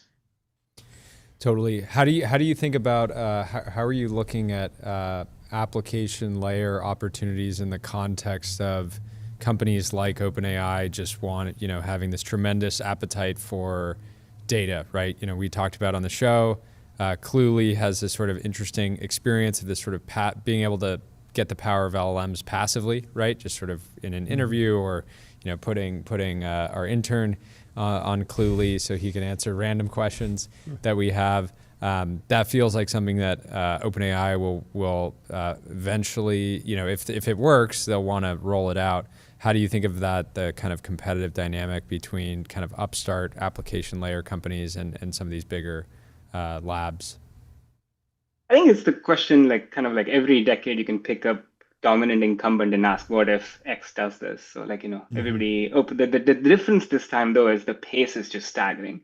In the last few months, OpenAI has launched a meeting with recording notes and pulling in context. And so I think that's what's scaring people. But I do think building a horizontal and vertical at the same time with deep workflows, it's just hard. It's how many things can you do? And then the interface becomes a jumbled mess. And then how do you kind of do that? And so there is a lot of depth in each application, each job, each vertical. There's so much to do. I don't think OpenAI or a single company can capture all the value. OpenAI is uniquely positioned where they have a dominant consumer company in ChatGPT and also market-leading APIs. But there's Claude that has incredible APIs for CodeGen as well. But yeah, I think there's plenty of depth. I do think companies that are on the edge of productivity or just building small wedges or features that they don't have, the founders who don't have the depth to think through how does this go in the next few years, I think those, as in the past, will continue to get decimated by incumbents. But I still think there's so much value to be had. The size of the pie is too large for one company to own it. And I'm OpenAI's biggest fan, but I still think there's plenty to do. So. How are you thinking about go-to-market for new AI products, either in consumer or B2B? It feels like there's multiple strategies right now. You see that cursor chart, and it's aligned directly straight up because they just got to hundreds of million. Are they at 500 million now or something? 500 million ARR. Yeah, and we had Amjad from Replit on yesterday going from 10 to 100 in a matter of months. So right? fast. And then you see the Cluleys of the world, and Avi at friend.com did another strategy which was very virality driven. And so there's kind of two strategies that I'm seeing pop up with the new products. One is kind of build silently, let the product kind of just grow into this behemoth, and then everyone starts talking about it because of the growth. The other is take over the timeline, become popular ahead of growth, and then use that to convert into subscriptions or revenue growth. Are you looking at both types of deals? Do you see one as kind of more of a positive signal than the other? How are you thinking about how the next generation is growing their businesses after they build something? It depends on who they're targeting. I think it is being a media arm of a company is important now. I think it's hard to get away from the noise unless you are showcasing your product in some way. That's why we're seeing our timeline flooded with launch videos. But that's also getting saturated now. So I think more and more what I've been probing for these bottoms up companies that are trying to go after like the individual is understanding like, hey, where are you spending your time? Are there any channels? If you're just doing yet another Twitter launch video, then maybe that's like, oversaturated. Like, what are other channels? Do you go multi-pronged? Are you like, are you doing local events or like local communities where you can kind of own that and just build such a good product that people will do? So virality in PLG has been there for 10 years. It's not new. I think like virality on Twitter is just the newest element of it. And then on the enterprise side though, and this is one of the reasons I joined FPV, like Pega on our team, she's incredible at like really working with the team and understanding like, who's the ICP, what's the org chart looks like, how do you break in? Is this like a bottoms up play on the enterprise side, or are you top down? Do you need the decision maker? How do you get them in a room? Is this a burning problem? Is this not a burning problem? Where are they like actually evolving? Is this in budget? Is this not in budget? I think those are the questions people need to ask. Very few companies like Cursors or like, of the world are able to break through. Like, Cursor like kind of grew from the bottoms up to the point where enterprises had to come knocking to them and said like, hey, can you build us an enterprise plan? I don't think they even had one. But that's more of a rarity. And sometimes I think people take hype on Twitter or just like everything needs to be PLG is the gospel, which I don't buy that that's the only way to do business. So. How are you seeing the PM role evolve? Do you have any predictions or one way to make a prediction would just be to kind of identify like what's happening today. So I'm curious what you're seeing. Yeah. So one, I never treated my PM role as a PM role. I always took a GM responsibilities wherever I joined. So even at Meter, I had P&L responsibilities. At Open Door, growth was my last job there, and I tried to take as much P&L responsibility. And I think if you were just like being a product manager and just want to project manage and kind of just not do sales or not do marketing or not just kind of I'm a product manager and a product owner, I think that job is dead. I think you are going to be out of a job very quickly. I think it's all become a yes and. You kind of have to own multiple things and kind of treat your job as like, hey, I'm going to sell this product. I'm going to figure out what the marketing copy is. I'm going to work with everyone. I do think the role of an orchestrator is what all of us will do. Like, I think all of us are going to have, we already have, I was playing with Claude yesterday. I had 5 instances running and I was watching TBPN. I was just building a small tool, and I was just Nikunj said TBPN clips are perfectly timed with running. This is basically so bullish prompts. for us, yeah. I wrote a long piece on this. I actually think, sorry, slight tangent, but I actually think entertainment is going to have a massive upswing because what do you do? For 15 minutes, that's why X's numbers are actually through the roof. I can't I can't have, they don't have any stats from them. But it's you're having an agent do the work for you. What do you do? You need a dopamine rush, you go to X or you watch TBPN. And so I actually think that's the future. But going back to the PM side, on the orchestration side, PMs are excellent orchestrators. You kind of have to keep all of these things handling. So I think the PMs who are up-leveling themselves, learning what sales is, trying to figure out what marketing is, doing some of the vibe coding, prototyping themselves, and then being the core orchestrator, I think they'll do phenomenally well. Because I think most engineers you talk to, most marketers you talk to, they don't want to deal with people problems. They want an orchestrator. But if you're a PM who just wants to hold on to I have a PRD and I'm a project manager, the work behind the work is dead. That is just going to die a slow death in the next 3 to 5 years. It'll take a while to trickle down to the larger companies. And I'm seeing it in startups. No startup is coming to me and saying hey, I want a PM. Everyone's cracked engineer, cracked marketer, cracked salesperson. That's all they want. Nobody's asking me for a PM today. At least till they're 50 people. What about pricing? Are non-AI companies getting valuation lift just by nature of raising at the same time as this AI boom? Or are you seeing that when you're kind of looking at opportunities in other categories? I was the question are AI native companies just seeing a massively high No. So it's very clear that AI native companies are getting this massive valuation lift. Yeah. Do you think that's benefiting sort of non-AI businesses by just nature of investors being well, I just did a seed round at 60 posts. My grocery store is making 1.5% profit, but with AI, could 10x that. Who knows? But yeah, I'm just curious. You let's say you look at some company that's doing farming focused biotech. Are they just naturally getting a slight lift, or is maybe it's too anecdotal? It really depends. Sorry, I know that's a bullshit answer, but like I think it like some of it is kind of like how much data do you have? Like, if we've been working on a good example is case text, right? Like case text spent 8 years figuring out the perfect case text law, and GPT 3.5 came in and they just like skyrocketed. Yep. And so I think a lot of investors are trying to look outside of purely AI native, mostly to understand, are there like built-in brand reputation, data reputation, things you've done in the past that allow you to then kind of layer AI on top as an accelerant? And I think those could be good to go invest in and sometimes help bring in the talent that can help do them. Or it's like, the atoms world, the physical world still has a lot of alpha still out there. I think I think software as that gets democratized, there's a lot of things happening. That's why in bio and robotics, in like manufacturing, supply chain, like robots in the field, you're going to see a lot of people, a lot of excitement there because they see that's the next world that's kind of incoming. But the problem is venture is momentum backed. And so as a venture investor, you want to see like that inflection points. And sometimes if you're not AI native, and one of the hard discussions is like, well, they're a great company. We're seeing some inflection, but we're not sure yet. And if you're not going to see the inflection, then it's hard to be a venture backed company today. That's showing up in the Series A depth, or in I don't like the word, but the zombie corns that we're seeing for the last few years. So. Yeah, totally. Well, thank you so much for coming on. Yep. And thanks for helping get Alex on, who's coming on next. Fantastic. Amazing. Thank you so much. Thank you for having me on. And congratulations. I'm super excited for you in the new role. Thank you.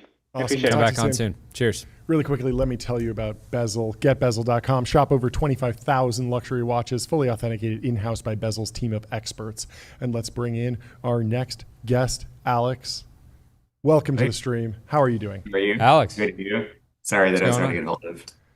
No, yeah. You're like the most online founder yet. For 2 hours there, you were must have been doing some regular work. It's a flex, leaving you on red. Congratulations on the acquisition. Give us some quick background on you and Superlocal, and then the deal, and then I'm sure we'll get into a bunch of stuff. Yeah, I mean, I guess I built Superlocal for a while. We built a bunch of products. I mean, initially it was just me working on one thing totally unrelated. But in sort of like the last iteration, Superlocal is a very personalized map. So you can kind of imagine it like Google Maps in ChatGPT had a baby with some OG Foursquare vibes sprinkled in. And I mean, that basically means it does three things. Like it automatically maps all the places you've been. So your map just populates without you doing anything. You can also check in, like that's the OG Foursquare part. And then that sort of builds you a persona, or like the automatic stuff builds you a persona, like where we understand who you are by the places you go to. Like my map knows that I don't really like Starbucks. I'd rather go to Minotti's in Venice. So it knows like that's my personality. So when I search for places, it takes that into account. Awesome. How did the Foursquare deal come about? Had you known the team for a while? Was it the kind of thing where you were, friendly with the CEO and it just made sense at some point? What did that look like? Yeah, I mean, I've known them for a while. I don't know, then it just came up and then I thought it was a good idea. Nice. And so you're continuing to scale Superlocal. Are we happy about the acquisition? Are we ringing the gong? Oh yeah, no, that's okay. There we go. I was obviously obsessed with Foursquare since I dedicated like the last 5 there years. We go. Oh yeah, congratulations. Yeah. So how does Superlocal fit into Foursquare's overall strategy going forward? You're continuing to operate it independently. Yeah, I mean, we're just operating exactly like we used to. I mean, that's like the current thing. We're just building what I was building before, but without like the constant fear of potentially always dying as a company. Amazing. What are the business models that work here now? The story of Foursquare was like it's going to be the next Facebook and it's going to be just an ad network. Then there were stories about targeting for advertising. That seemed like a good model. Obviously, you could just pay for the app and subscribe. There's a whole bunch of different business models. What do you think is most promising over the next few years in this category?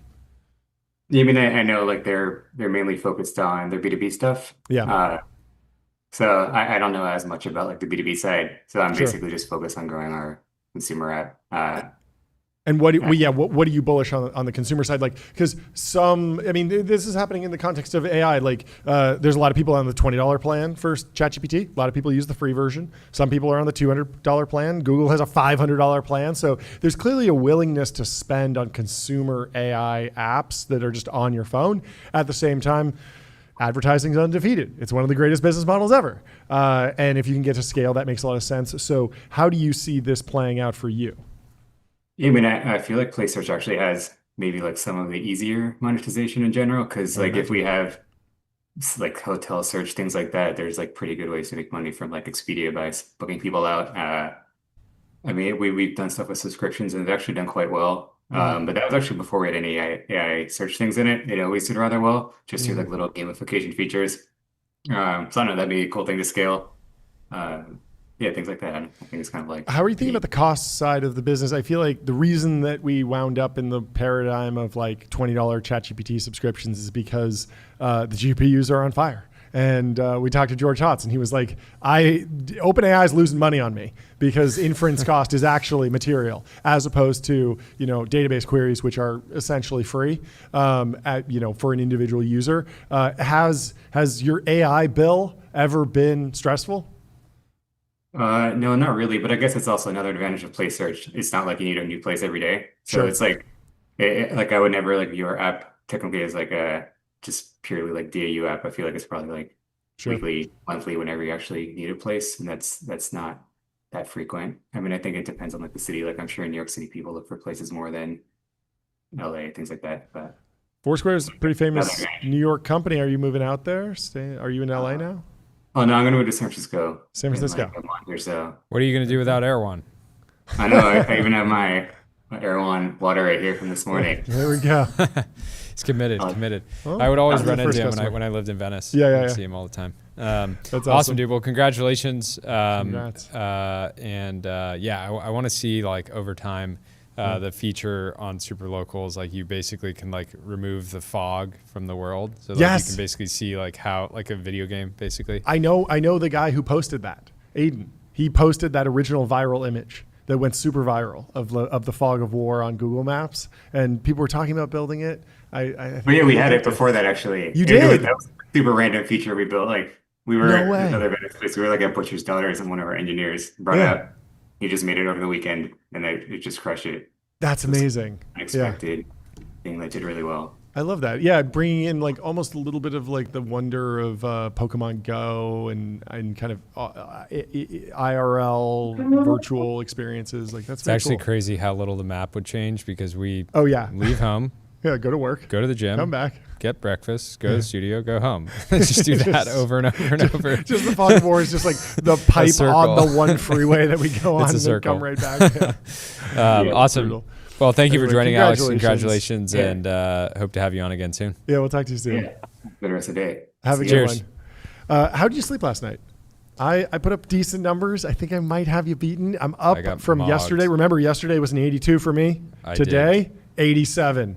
I did terribly. Get that Ashton Hall sound terribly. effect ready. 87 for John. I did terribly. My 93% quality, 81% consistency, 6 hours and 51 minutes. Slapped. My son. How'd you do? Well, give us the number. my Don't mini hide me, it. Don't my- hide I behind got it. a You're trying to dodge it. 67. Well, it 69, hasn't showed today. 69. I thought you put up a great show. I thought you really put brought up the a great energy. show. Thought you I did didn't great. let it get in the way. That's good.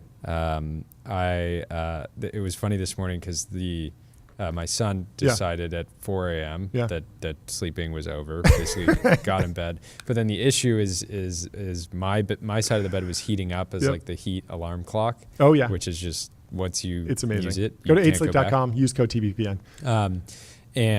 But he started realizing that like my side of the bed was just like really warm. Oh, cozy. Yeah. And so he Cozy just maxing. like kicked me off the bed until I was like, okay. I told you better my go. 4-year-old, I had to text Mateo, the CEO of 8 Sleep, make my 4-year-old has demanded an 8 Sleep. I'm not kidding.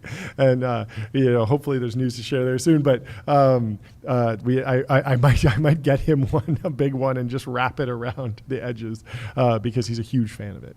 And he's very excited. He wants a third zone in the middle because he says that's where I sleep. And we're like, no, buddy, that's not where you sleep. Anyway. Well, I have a post to pull up which we before close out with. wrap. So this is a post from Kulte, the U.S. Director of Federal Housing. He said, after significant studying and keeping in line with President Trump's vision to make the United States the crypto capital of the world, today I ordered the great Fannie Mae and Freddie Mac to prepare their businesses to count cryptocurrency as an asset for a mortgage. No way. And there's a great post here, if we can get this pulled up, guys. You've been showing, stacking sats. You're going to be able Rob to Poani says, these mortgages are solely collateralized on Fartcoin. Oh, no.